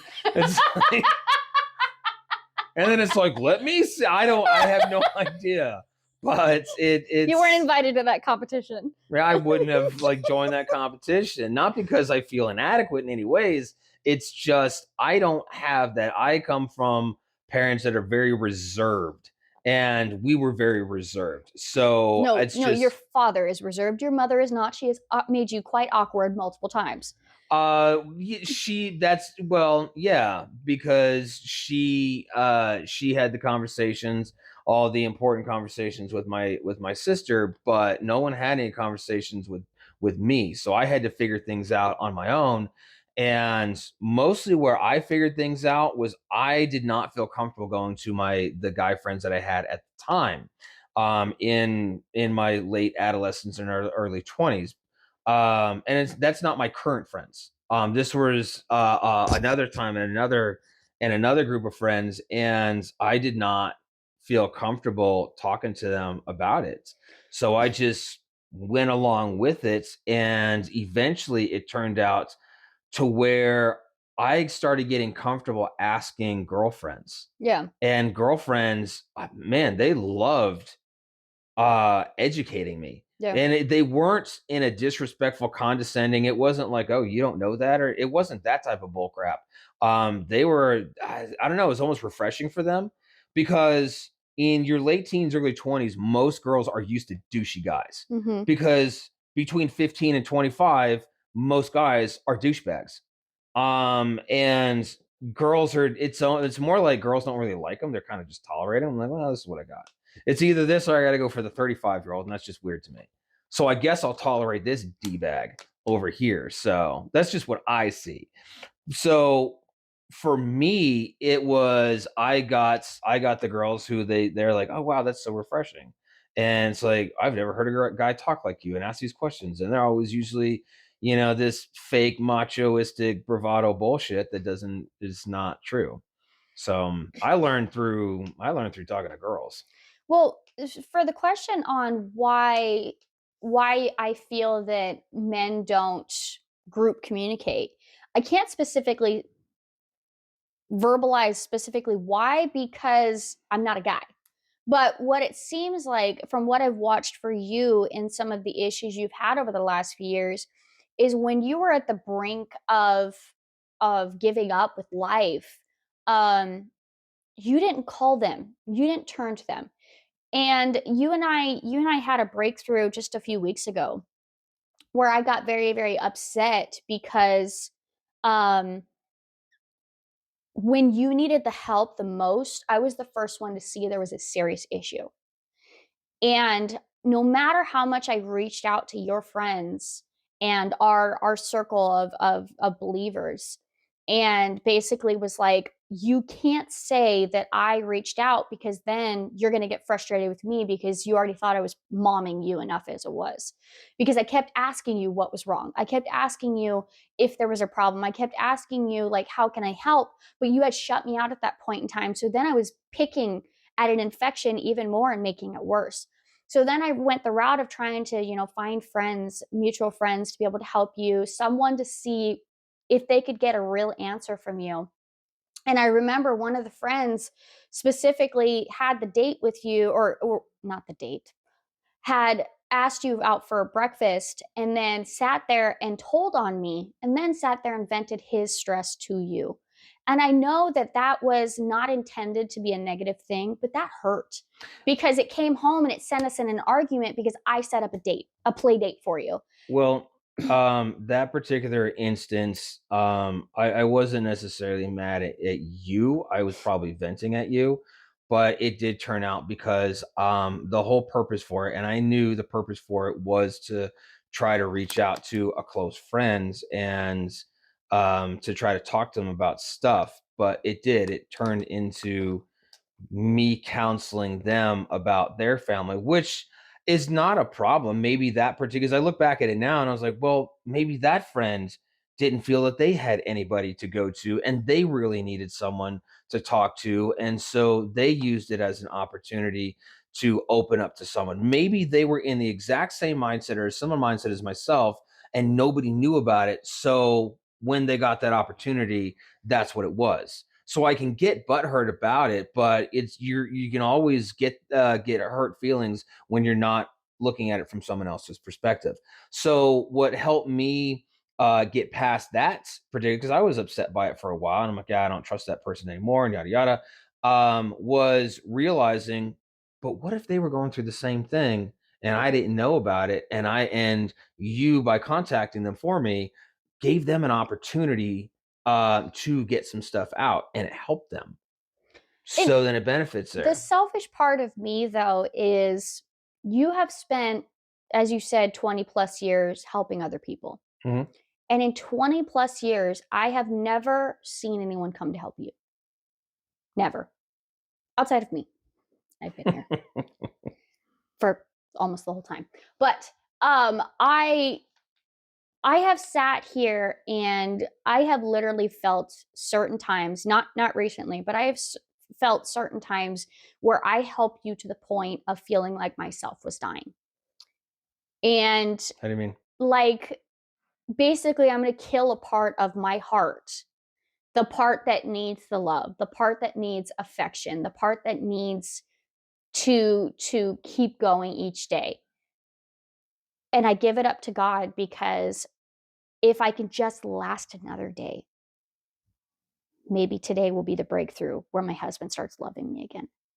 If I can just accept the fact that he's having a rough day. And I can't tell you how much my teenager was helpful in the last few years because she and I would have sit downs an hour or two in when I would sit in her bedroom and we would have talks and she would be like, Dad's been really grumpy today. And I'm like, I know. but dad, we know dad's going through stuff and he's having internal turmoil and he needs our support. And how many times you would be ready to pop off and she would just look at you and she would smirk and she would make a joke and she would defuse you. Because at that point in time, you'd already built that wall with me. You were done. There was no more Trissa helping. I was not helpful anymore. I was setting you off more than anything. Because I would constantly tell you, your rage is coming at me and I know it's not me. Constantly. And you're like, I know it's not you and I don't know what it is. But every single time you would snap off, you'd be nice to the kids, and in 2 seconds later, it was rage straight at me because I was where you were focusing it. So with the teenagers, she would turn around and she'd be able to defuse you for 5 seconds and bring you back to the man I love. Now, did it save everything? Did it heal things? No, there was still a lot of rage and pain you had at yourself. And that a friend of ours had said, and I still remember where we were sitting and exactly what we were doing, because he patted you on the shoulder and he looked directly at me and he said, it's not your burden to bear. Brian has his own demons he has to fight. And I didn't get it then because I was like, but we're in this together. He needs to give me his demons so I can help. And then you told me years later, you're like, I didn't feel I could give it to you because I didn't want to put more weight on your shoulder because you were already holding enough. So yeah, it's as far as the communication, it was there was a point where life had gotten really dark for me, and I didn't feel that I had anybody to communicate. And I think a lot of men feel this same way, as far as not having anybody. They could have good friends and best friends, is like I said, I have, and still not feel comfortable going to them and saying, hey, I'm struggling with life and I'm having problems. So we just bottle it in and we keep it to ourselves. As far as the wives, obviously, and this is not a joke, even though it may sound like it. You're not Jesus. There, you don't have an easy yoke to put on and to bear all my struggles. So if I'm taking all of the weight that I have and putting it on you, I'm not going to do that, one, because I love you and I don't, and my problems are my problems. So I'm not going to. This a part of it is an act of love. It's just I'm not going to do that. Um, but also, I don't want my problems to crush you and consume you. I feel better, and then you have all the weight of the world on you now. So, and then there's just certain things, as far as a guy, the way he thinks and feels is you can't solve any of these problems. So why am I going to? And it's not in a negative way, not in a negative thinking that, oh, well, you're worthless. It's not that. It's I can't give you my problems because you can't fix them. So it's just easier if I keep my problems to me and I deal with it. Yeah, but just the simple act of being able to just relay the problems and just how you're feeling. I don't, as a wife, I don't always have to fix your problems. Now, is my first inkling going to want to be fix your problems? Yes, because that's what women do. But in the same instance where you see the videos all the time about the woman that goes, don't fix it, just listen. If a man were to go, this is how I feel, this is not directly related to you, maybe it is, maybe it's not, or just having the woman, when a man goes to vent, listen to what he has to say, don't speak, and process later. That would be a huge thing that I would stress on that aspect, is you never know what your husband's going to say. And sometimes, as evident by the rage incidents where you vented to me, sometimes it's literally you just being able to vent that outside. You guys call your own shit sometimes. Maybe you understand that I'm having a bitchin' day. Maybe you understand that I'm just not having a mental good state day. And us taking that stuff in and then taking it personally pisses you guys off, because then you feel, I can't trust you. You're not a safe place to talk to. You're judging me. And the judge goes down into the respect aspect. If your wife is judging you, she doesn't respect you. And that in and of itself then is a turn off for a male. So if a male feels like the woman does not think he's Superman, does feel like he's a worthless piece of shit, doesn't do task lists, doesn't do this, that, or other, the man thinks that the woman has no real interest in him because he's no longer the superhero. I agree with you that with that sentiment, and which is why a lot of guys close off because they feel that their wives weaponize it. They take it in opposed to like you just said. So if a woman wants to be heard and she prefaces the conversation by saying, "I need to vent, I need to tell you something. Don't give me a solution. Yeah. Just listen to me."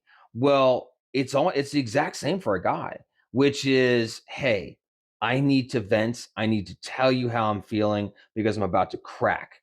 I Mhm. need you to not say anything. Don't interject. I don't want it's not so much I don't want your opinion because I don't care about it. It's I need to get this out and I need someone to just listen to me." Yeah.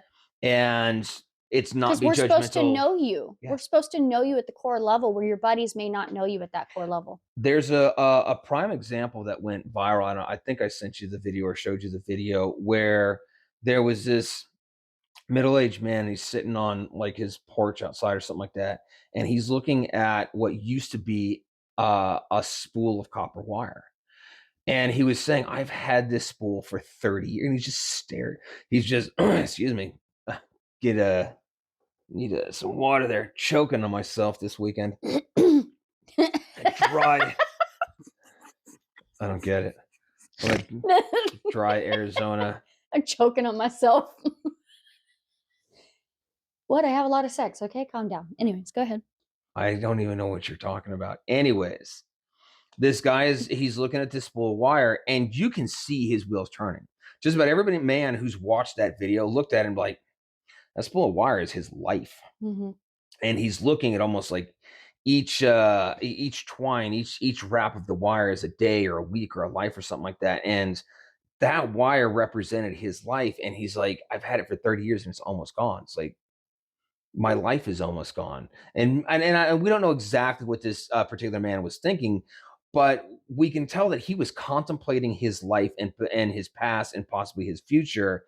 And his wife came out and is recording this, and he's giving a piece of his soul to his wife, and she's like, "What are you looking at?" And he tells her, and then she makes some snide, dumb comment about, "I'm more worried about you wearing your Jets hat today." And I'm sure that's an inside thing with them.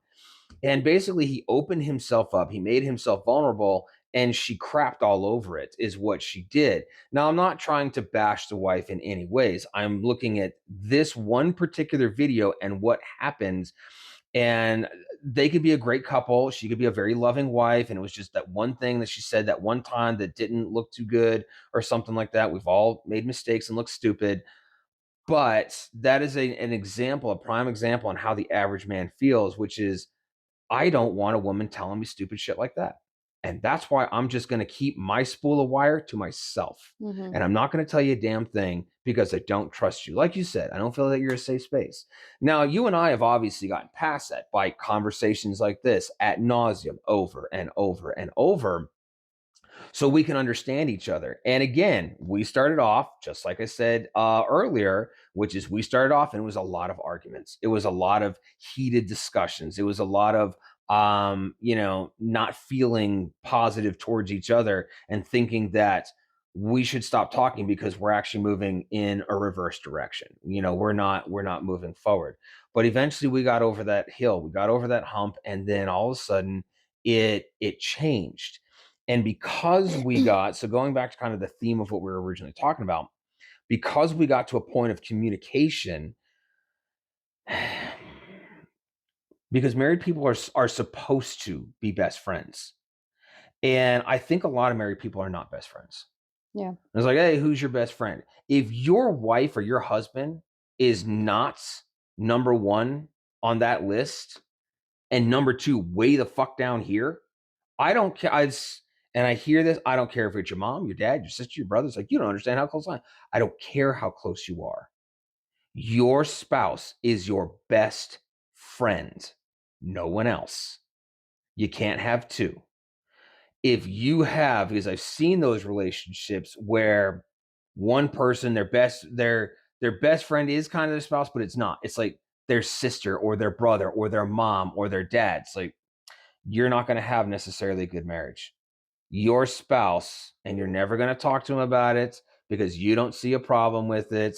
That spouse is always going to feel a second. They're always going to feel that way, and it shouldn't be that way. So when you make your spouse your best friends, we have better conversations, we have deeper conversations, and because I now feel that you are a safe space, I can tell you things. And I don't have any, venting anymore necessarily. I don't have any, aggression or anything. I feel okay now. And because I'm able to talk it out with someone who is trusted, my best friend, and you feel valued because now the communication is open and you feel trusted and you feel loved and respected that way. So because we now have that communication, that can translate into, taking it a bit further in the bedroom. Yeah, and I think one of the things, even in connection to the bedroom, is when you said when we get over the hill, I think one important thing is when you have so much damage in a relationship for so long, because we had 11 years of damage that we did to each other, 12, something like that. So when you have that many years of damage and you've gone over that hill, there's still going to be instances where you run into scabs on the other side that maybe weren't discovered in your first over the hill uh, resolution and you guys improving and getting better. So there, you have to understand that even though you've gotten better, marriage takes work. It's an every single day thing for the rest of your life. You don't talk to any 80, 90-year old couple that was like, oh, well, outside of the first few years of marriage, it's been great. We haven't had anything else. You hear them talk about submission to your partner. You hear them talking about communication. You hear them talking about sex life, and you hear them talking about wine. There are a lot of people that are like, I drink a thing of whiskey every single day. I have heard those. I haven't heard any of that. When I talk to older people, like grandmas and grandpas types, people in their 70s and 80s who have been married 30, 40, 50 years, Hmm. mostly at the church I used to go to years ago. I don't see that at the church that we go to now. There's a lot more younger people, Hmm. 20 to 40 ish. I don't see a bunch of senior citizens. Where a long time ago when I was younger, the church that I was going to, it was mostly senior citizens in Hmm. a senior citizen neighborhood, and they had a lot of advice.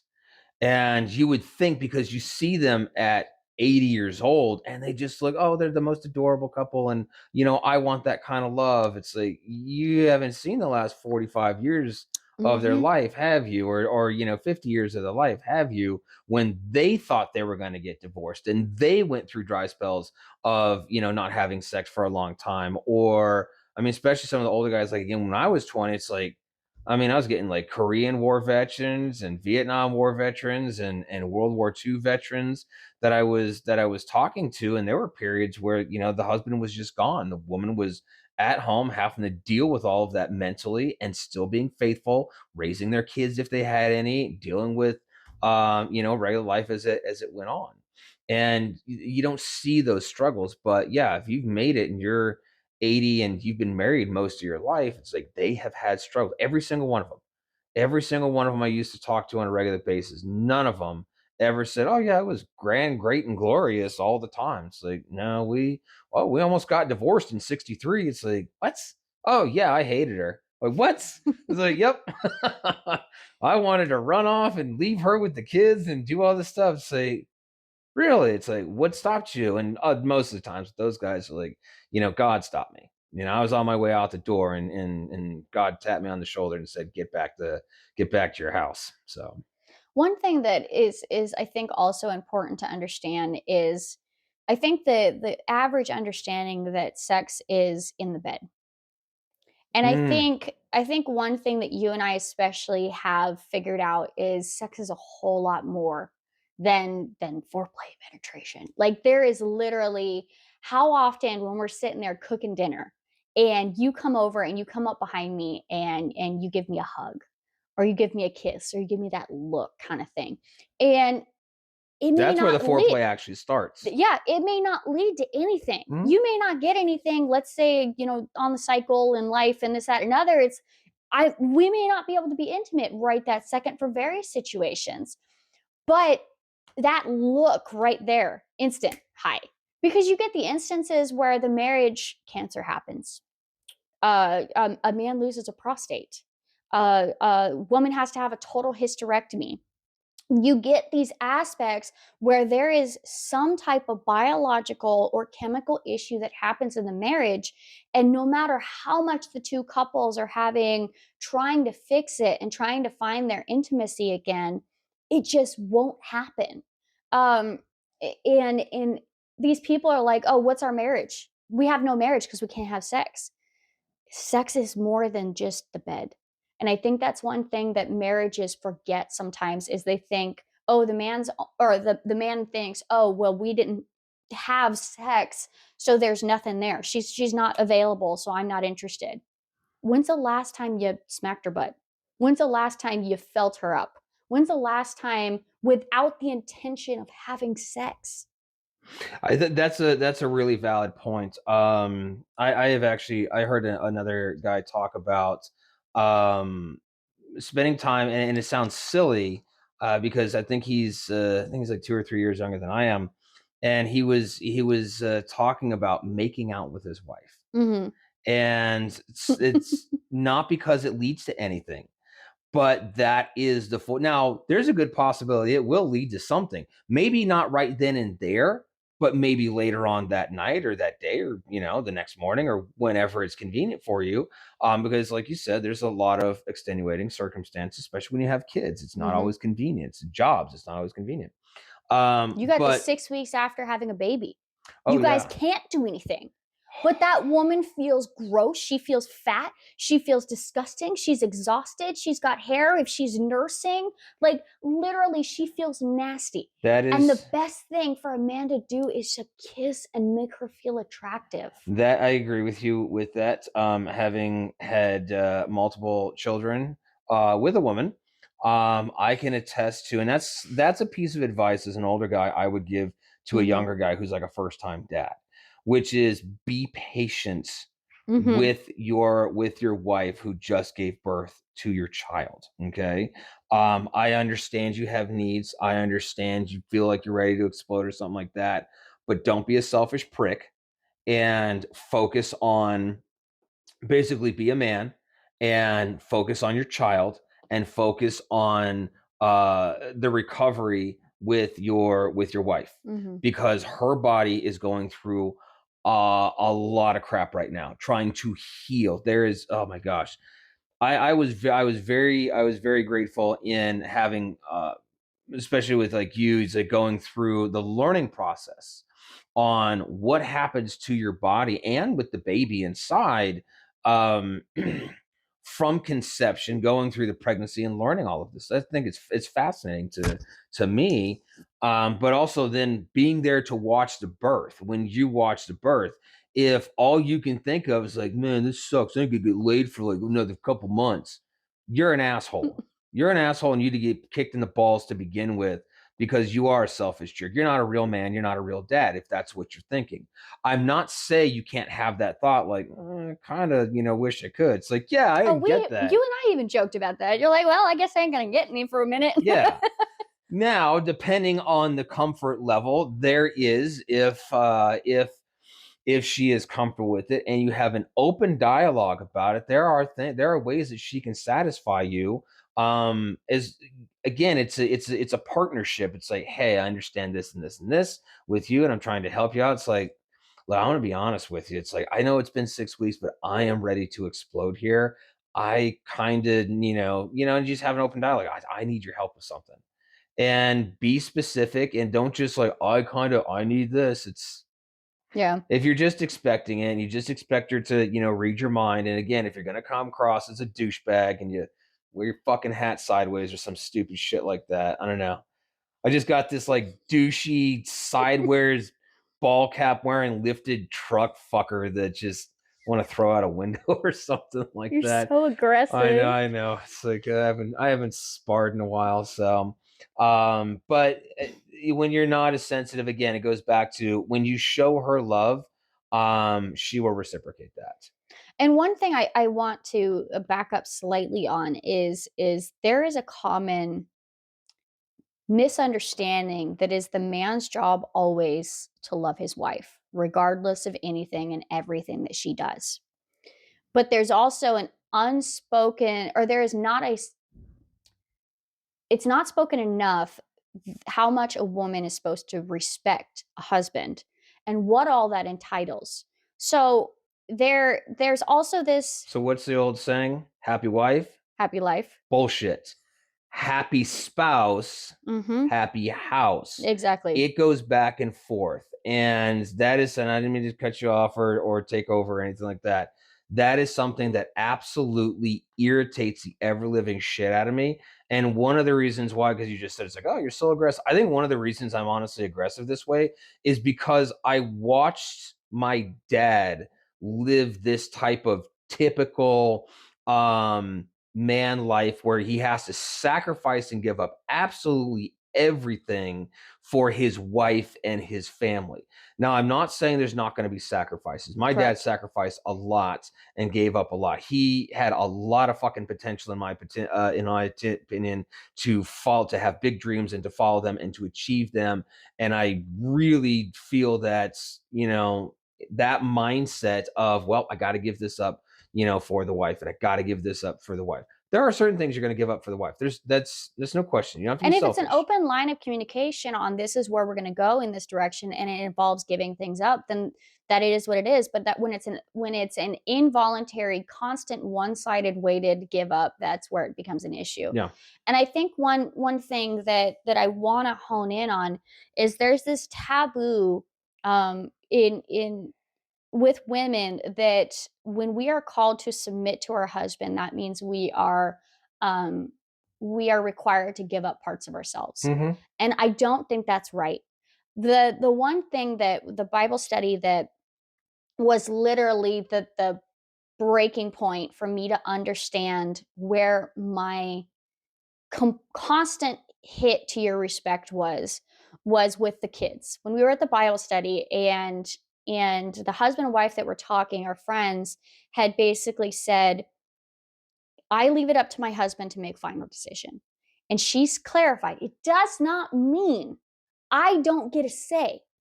What it means is when he makes the final decision to the children, I do not turn around and rebut him. And what you and I have been working on a lot lately is when it comes to more important situations, we will tell the kids, we will discuss it, and we'll get back to them.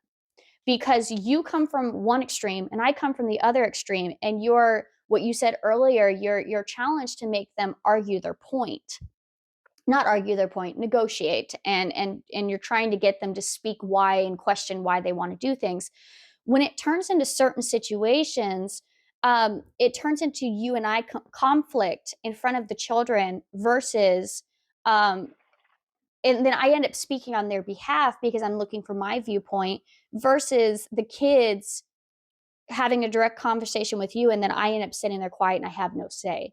So then I start feeling like my opinion is not valued for us to parent our children to get together. So what you and I have been doing is we have been taking where when a kid asks us something, if it's anything of substance, we tell them we'll discuss it and we come back to them.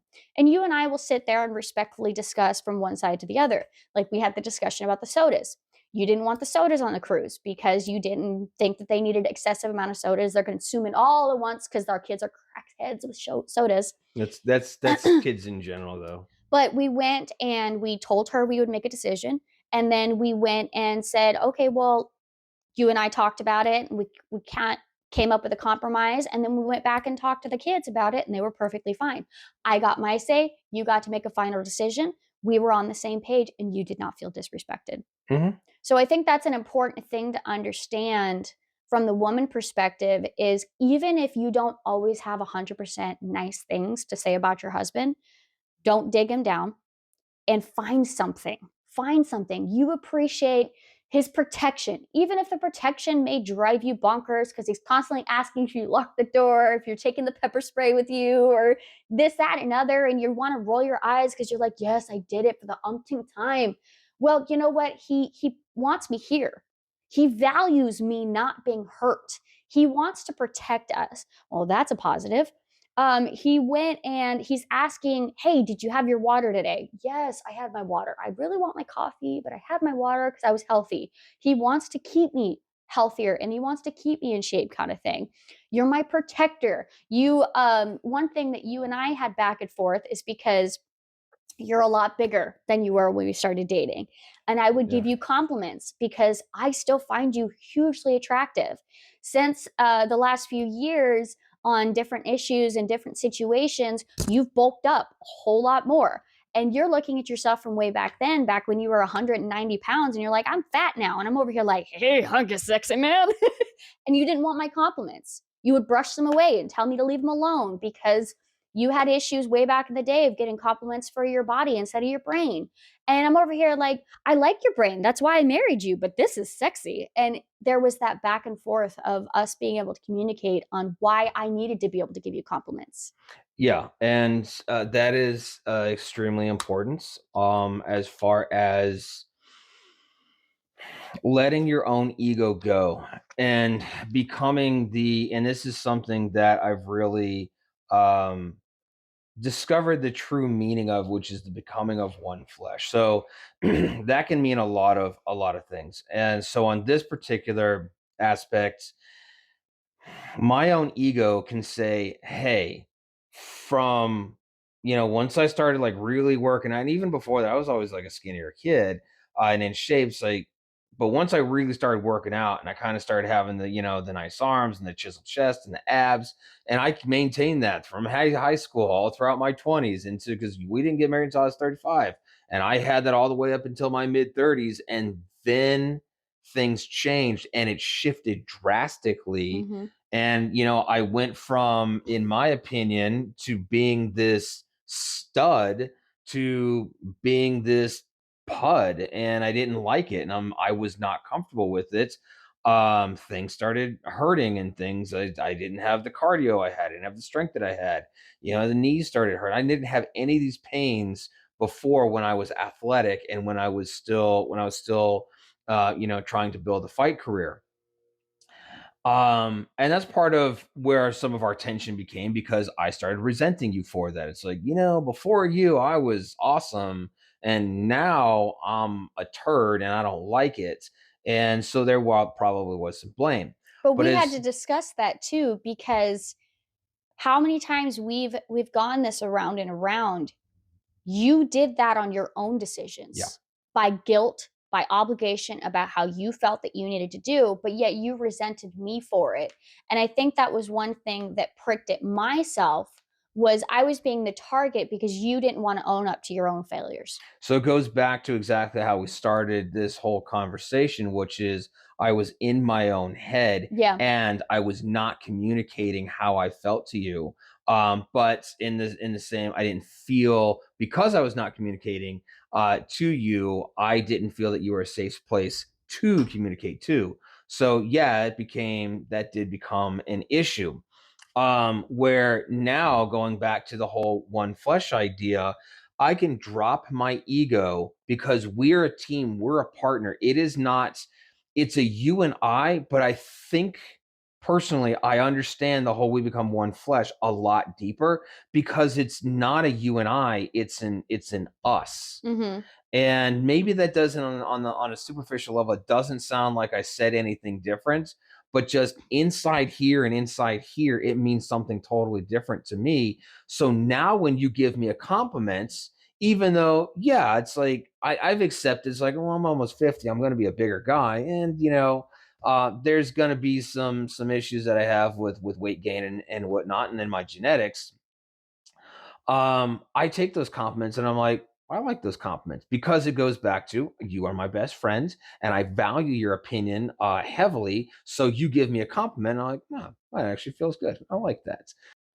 In the aspect of trusting the other person and understanding that you have flaws. So we go back to when when we first started dating. You were at top of the game. You were doing your MMA fights, and I was modeling, and we were, the hot couple, and we were on it. And now we fast forward to I've had two more kids. I gave up modeling. I work at a corporate job. Um, High stress for management makes you have lots of coffee, not as much food as you should. And with your weight gain, you have issues with the running, the cardio as much, as well as the injuries from jujitsu and all this other stuff. Almost 50 and everything. There's a lot of things that go into that, but I can, in the exact same breath, ask you if a dress makes me look fat, and you tell me, yes, it makes me look fat. And I'm not offended for it because I trust your judgment and I know you're not doing it in a negative way. Where literally that same fat body, few hours later, I'd hit that. Mhm. I don't give a shit. Does she have, is her breasts not like she was when she was 21? Probably not. I've nursed three kids. But in the same sense, you love those scars on my belly. You love the hips that have gotten bigger with childbirth. You love the figure that I have made or have been turned into because you helped make that figure. Mhm. You created those kids with me. And that figure is that way because of what you got part of. So it's almost like, what is it? We've joked for years about the peeing on the fire hydrant. Oh, no, it's like the mark in the Yeah, territory. Yeah. exactly. That you helped create this beauty, Mhm. and you being able to compliment it while still being a safe place to make sure I don't wear a dress that doesn't hit my curves the best way is just something I can't stress enough. Yeah. So So, and it's that communication that is going to, like I said earlier, it's like we really can shoot this off because everyone's marriage story is going to be different from ours. And they're going to have maybe some similar issues, but they're going to also have their own unique issues. And we really could spend an hour talking about each one of those specific issues on, okay, why are you guys not being intimate? It's like, oh, because of I feel this, and I see her doing this. And if we were to ask her, it's like, well, I feel this and I see him doing this. Like, oh, okay, well, it's still going to boil back to you guys aren't communicating, you guys aren't talking.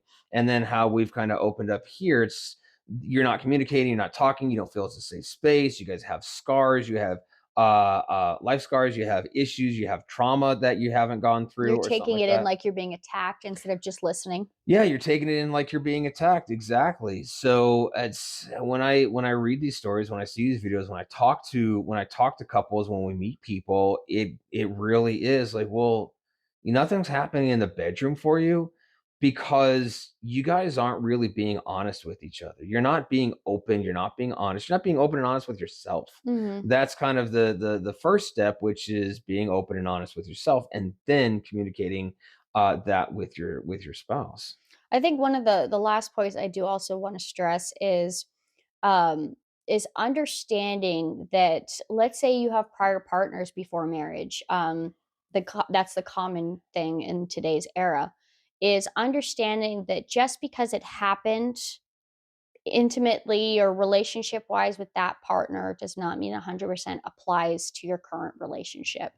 I think one thing that you and I are still ironing out 13 years later is we came into the relationship with the expectations that we were going to function the same way as prior relationships.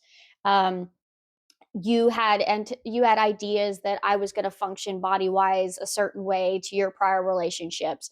I had ideas that you were going to have the same interest that prior relationships had, that you were going to be built similar to prior relationships, and it's just in the aspect of understanding that that is a new person, a new relationship, and you need to be able to have the openness to explore that other person and feel the um, safety to explore that other relationship because it's a whole new experience. Same down and dirty actions, but it's a different intimate level and trust that you have to build up with that person to be able to know how to make that intimacy work for you too. Yeah.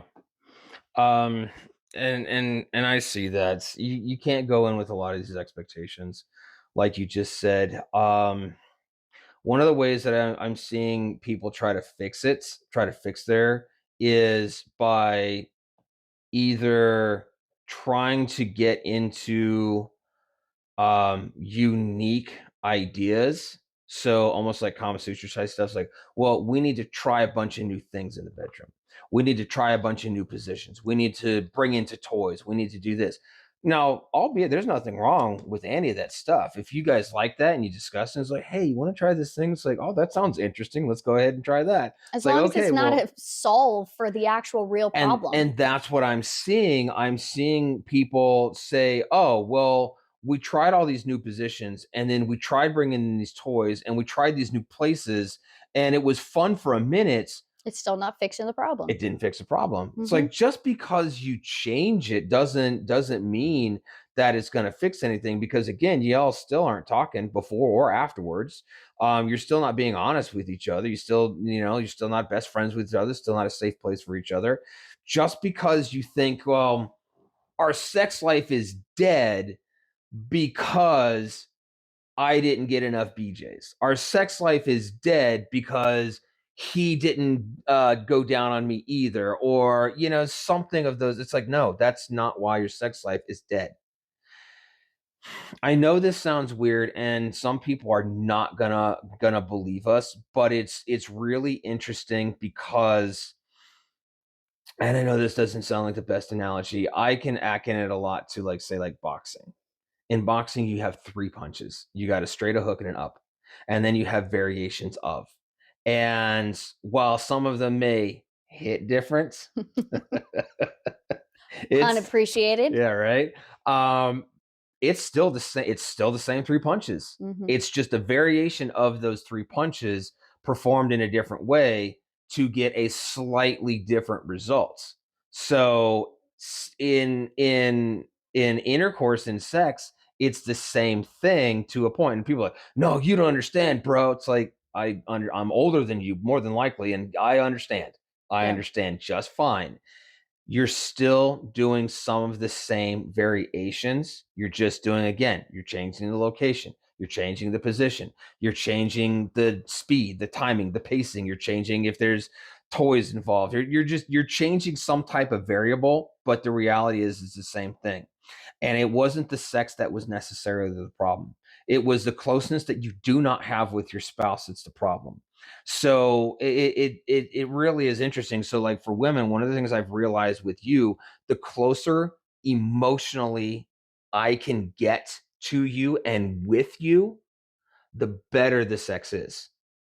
And the more open Mhm. you are as well. So it's not the physical action. It's like you had said before, the sex is not just a physical action that takes place in the bedroom. It's everything else that happens beforehand. And I'll be honest, I think a lot of guys don't understand. They're like, no, the sex is the sex. Like, well, because your smooth brain doesn't understand that. It's more than that. And trust me, it's more than that. And when you get that deep emotional and spiritual connection with your partner, and I know it sounds like some, weird hippie stuff. It's not. Again, it goes back to what I was trying to describe earlier, as far as understanding better the idea and the concept in the Bible, as far as being a part of one flesh. When you have that deep rooted connection emotionally and mentally and spiritually, the physical side gets deeper as well. Well, on that, it's like it says in the Bible, "Love your wife as you would love yourself." And I think that's one of the big things, um, that that is sometimes not understood, because we go back to all the marriage group that we've attended. And I would say, if you recall, when we read, what is it, seven days of sex or something, I think was what the book was called. And the challenge was for you to be intimate with your partner every single day for 7 days.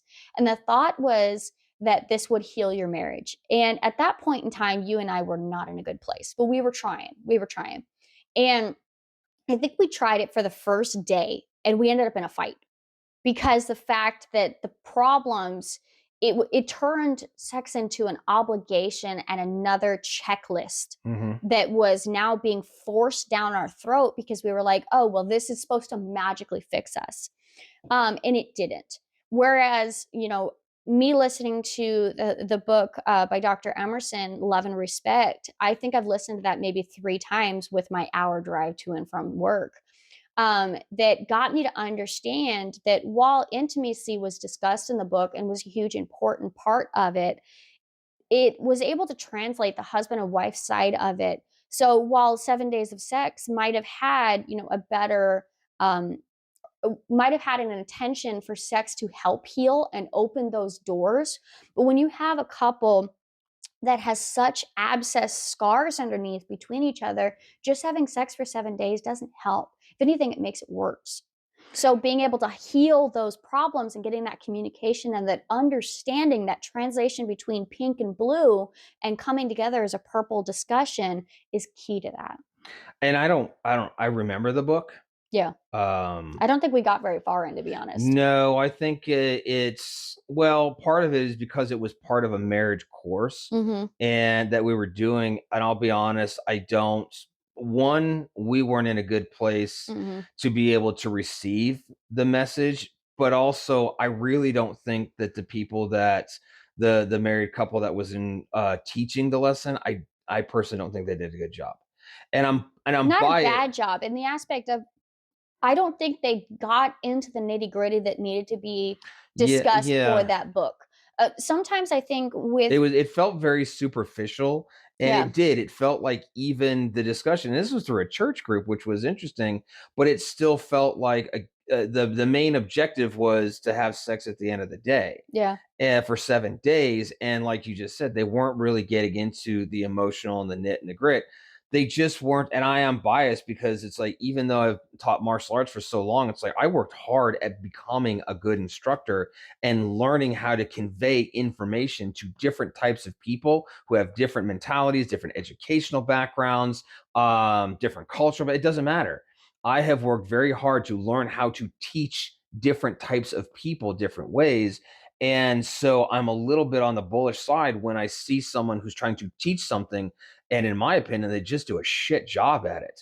Well, I think part of the issue that you and I have discussed over the years is while we appreciate church and the beginning level and in the, potential comeback and the feel good and this, that, and other, my opinion is there's not as much of a deep dive to get nitty-gritty into the damage of marriage that is created in a group setting. You have to have like a one-on-one with a pastor or a micro, small group. And even then, the average married couples are not going to get too deep into it because what it does is it exposes their personal life and their failures, their viewed failures of their marriage. So that's an excellent point right there. People are not willing to open themselves up. I Yeah. mean, when you had come to me and you had said, "Hey, God's put it on my heart that we need to talk to married people." Mhm.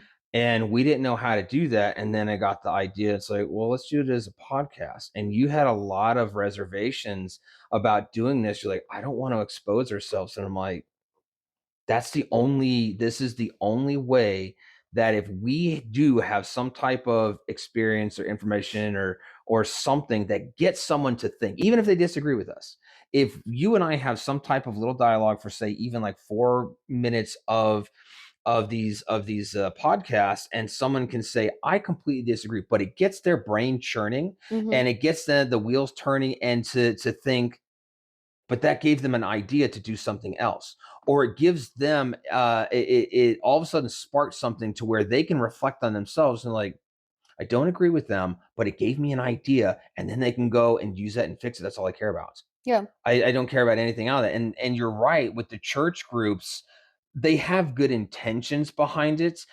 I think they try, this is going to sound weird, but they try to put too much Bible scripture into it. And how am I trying to explain this? I don't, They try it's, and not scare people off. yeah, they're trying not to scare people And they off and are trying to make trying everything that is sunshine and rainbows and crap like this. Like, oh, because we keep hearing the same thing. It's like, husbands, love your wives, and wives, respect your husbands, and blah, blah, blah, blah, blah. But they don't get into it. It's like, Guess what? Like you had said earlier, it's like, oh, there was a period a year ago. It's like I knew that you were super angry, but it wasn't at me, and I just let you vent and yada yada yada. And it's like I've had issues here and there.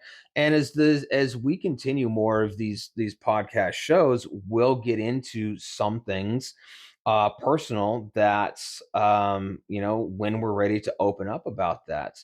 And we'll expose ourselves a little bit more and more and more. And unfortunately, I really don't believe most church groups are willing to go that route. For like you said, they're not willing to scare people off. But if they were to do something like, okay, well, and off the top of my head, it's like again, like we said, it's like let's talk about sex today, and they just keep everything superficial, like the one course that we took, then you're not going to get anywhere. It's like, oh, you're supposed to have sex with. It's like, yeah, I kind of already knew that guy. I've been married for a while. I knew that I was supposed to have sex with my wife. What else you got? Because we've had sex twice this year, and I'm not talking this year, but in the last year or something. So your words aren't telling me anything. Yeah.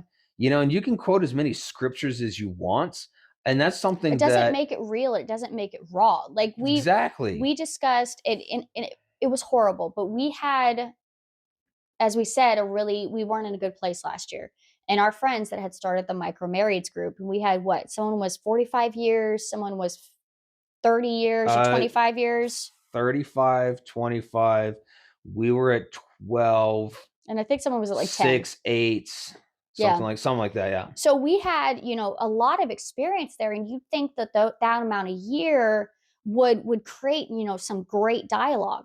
But what happened when we started picking up the rug and shaking it out?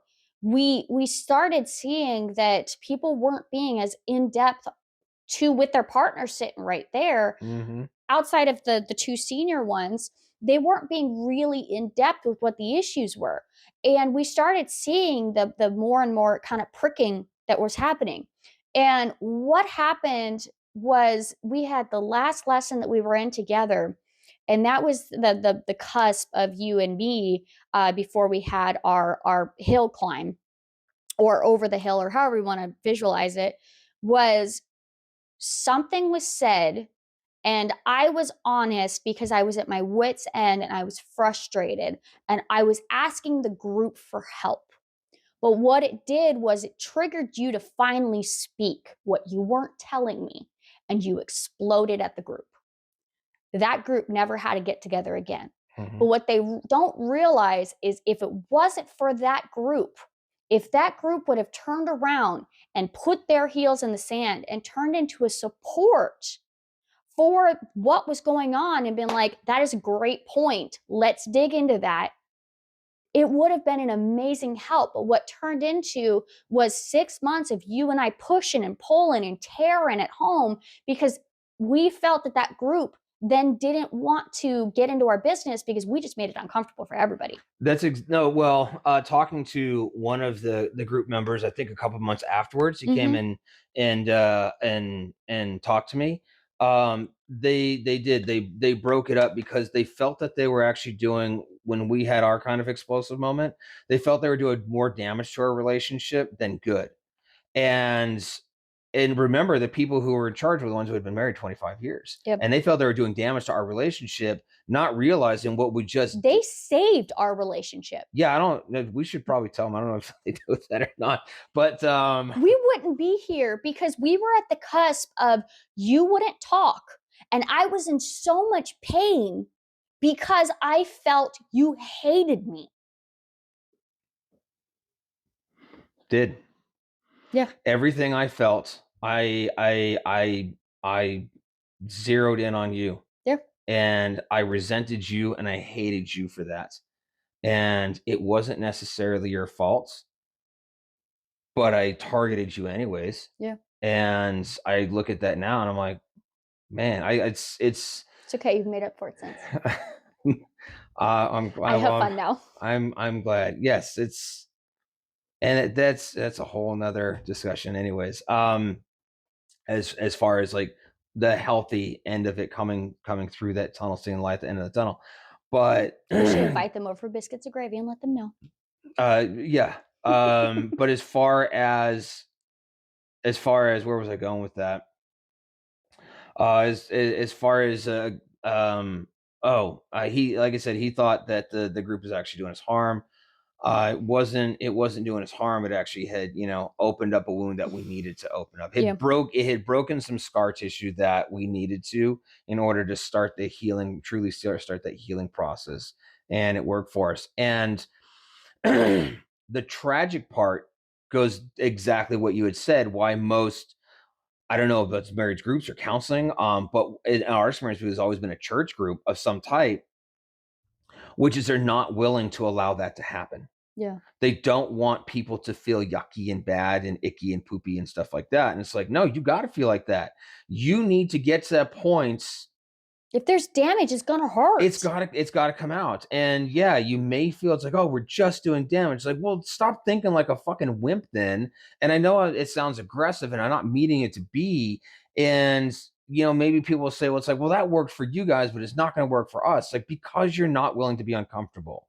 Anything in life, you want to be successful, like, you have to get uncomfortable. You have to be comfortable with being uncomfortable. Well, how do you win at state champions with footballs? You're It, freaking uncomfortable. give You me any. overrun, you get knocked down, you get hit, it hurts, you're pissed off at the coach, but he wants you to be number 1. You can give me any example you want to in life off the top of my head right now, and I'm sure someone's clever. It's like, "Oh, I got an example, and I can counter you." Shut up. But Must be talking when to it wh- someone in my family. when it 1, 2, 3. um building, like, just looking at my life, building a business, there's a lot of uncomfortableness, and you have to be comfortable with being uncomfortable in order to try to be successful. Mhm. A fight career, and whether I'm going to boxing class, Muay Thai class, jiu-jitsu class, whatever it is, you definitely physically have to be, and mentally have to be comfortable with being uncomfortable, because you are going Mhm. to be very uncomfortable for the most part if you want to get good. It's the only way you're going to get good. In marriage, again, building a relationship, we have to get comfortable with being uncomfortable. You're going to say things I don't want to hear. You're going to say things I don't like, and vice versa. And I need to be comfortable with that. If you are coming from a place of, again, love and respect, Yes. that it is for the betterment and the improvement of our relationship. It's not just like guy stuff, like building a business or sports or something like that. Let's go to a woman. You want to make Pregnancy. pregnant. I was just going to say that That is not comfortable at you are all. you are doing, in in my opinion, you are doing the most incredible thing in the existence of human history, which is you are creating another life. And and I get a little choked up, not in like a sad way, because it's like, it's so exciting. Like, for me, it's like, I don't know. I want to knock you up more and more often, because because Dude, we fixed our relationship, and now we have been fighting for the last 6 months on whether we want another baby. I'm almost 50 fucking I am years too old. old. You're not, though. I am. I'm too old. I'm old. But For I had childbirthing, I am old. So one of my friends who still has his martial arts studio, he's in it for life. He had He a keeps student. popping out kids. Just keeps popping out. Well, he's always trying to compete with me. I got 4, so now he has 4. So, I'm just waiting for him to have 5, and it's like, I'm gonna go have twins. Fuck you. It sounds like him. So, but he had a student, an incredible student, and I didn't realize it until later on, when the student became an adult and started coming to my gym once in a while just to hang out and to train a little bit. His dad, when he was like, I think when he was graduating high school at like 18 years old, his dad was 70 years old. Oh, Because similar situation, which is, dad was, I think, like 10 or 12 years older than mom, and they happened to get pregnant late in life. So he got his wife pregnant, who was about like 40-ish, and he was in his early 50s. And I mean, the kid turned out to be a brilliant kid, like, no genetic, I know you fear a lot of, like, oh, but no, I fear having more children. he's gonna be mutated because I'm too old. It's like, you're not even 40 yet, so you're fine. Don't worry about it. But honestly, something that has been the most incredible thing I have ever witnessed is a child being born. I don't. I could build the biggest, largest, greatest corporation of all time. I could be the most powerful guy on the planet. I could be the richest guy on the planet.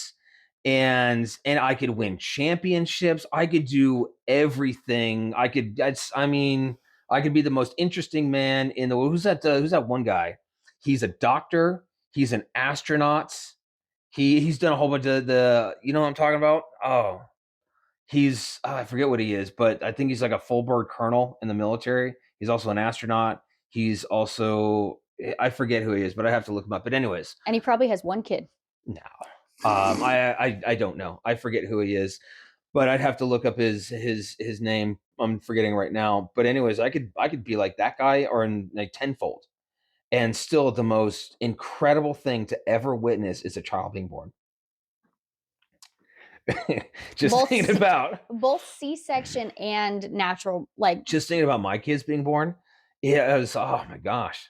I still remember my son is now 23 and I know he's like yanked out like Simba or some shit like that. you tell him happy birthday, happy, what do you call it? Happy Oh, I told eviction him, day. yeah, happy eviction day because he was not born, he was removed because he was C-section. So, but yeah, I still think back, and it's not just oh he was the first one. It's like yeah, the first one's significant. It's the first time. Yeah. But I mean, we got the 5-year-old in there. I remember his almost every detail about his birth. The 11-year-old, I remember all these He's kids. a reason why I don't want anymore. I remember he's got a big head. So I mean, just getting that jerk past his ears. I'm like, dude, mom needs a break, bro. So she's getting tired here, and you're not really helping. It's like put your feet on the back of the uterus and kick yourself forward like a swimmer. So, but it's just thinking back. So I actually remember every single time, and every single time was just incredible. It's the most amazing thing to ever witness. I don't care what you died. Man, you can just like I'm a scientist and I discovered aliens in Antarctica. It's like I don't give a crap. I watched a kid be born, and that's more impressive when like I look at you now and it's you and I. And say you were to get pregnant tonight and 10 months later we have a child. It's like, man, there was nothing. And now there's a baby. That's just so amazing to me. So I mean, I could go off on a tangent for that forever. It's just it really is. It's incredible. Now every day after that, after that child No, being they're born, good. They're good for about a year, 2 years, and then my least favorite is preteens. It's just out of all of them, it's still yeah, preteens. But we digress. We'll have a whole section on just there is. I complaining mean, about our children. the whole point getting back on topic as far as being able to I mean the bottom line is I want more sex with my spouse, then you should talk to your spouse. That's really the bottom line. And like I said, sometimes I see people give some good advice, which is, hey, you need to communicate and have you express this to your spouse and yada, yada, yada. And then other ones are like, it's like, oh, you need to you need to add lube and you need to add, edibles and you need to add, it's like, what's, it's like, those are the people who, they barely passed the 6th grade and why they're still around. I don't freaking know, but One thing that I would say was also big for me for the marriage group was our one friend that still talked to you a little bit afterwards was telling me from the wife perspective, because I was talking about in the group, I was talking about how you got irritated because I wouldn't make you a priority. And I was like, well, I've got this to do and I've got this to do and I've got this. There's stuff that we have to get done every single day. And he looked at me in all seriousness and he said, your checklist will be there tomorrow. yeah. And that's one thing that sometimes I have struggles with, because there are some things I can't let that checklist be tomorrow. Like there are things I have to do, and that's where I have to come to you, be like, okay, well, I gave you a half hour of time, and then I have to go off and get stuff done. Or I verbalize to you like, look, I really want to give you time tonight, but I need your help with X, Y, and Z so that we can get it done, so I can have the time to be able to mentally sit with you and communicate, because otherwise thinking about you, but I'm multitasking on my phone because I got to pay some bills, or I'm multitasking on the computer and you get to see the side of my head while I have to work, because So those are things I that have to do. so that right there goes back to, and I never finish my thought because I have a tendency to ramble on about shit. But that goes back to selling the husband on why he should take out the trash.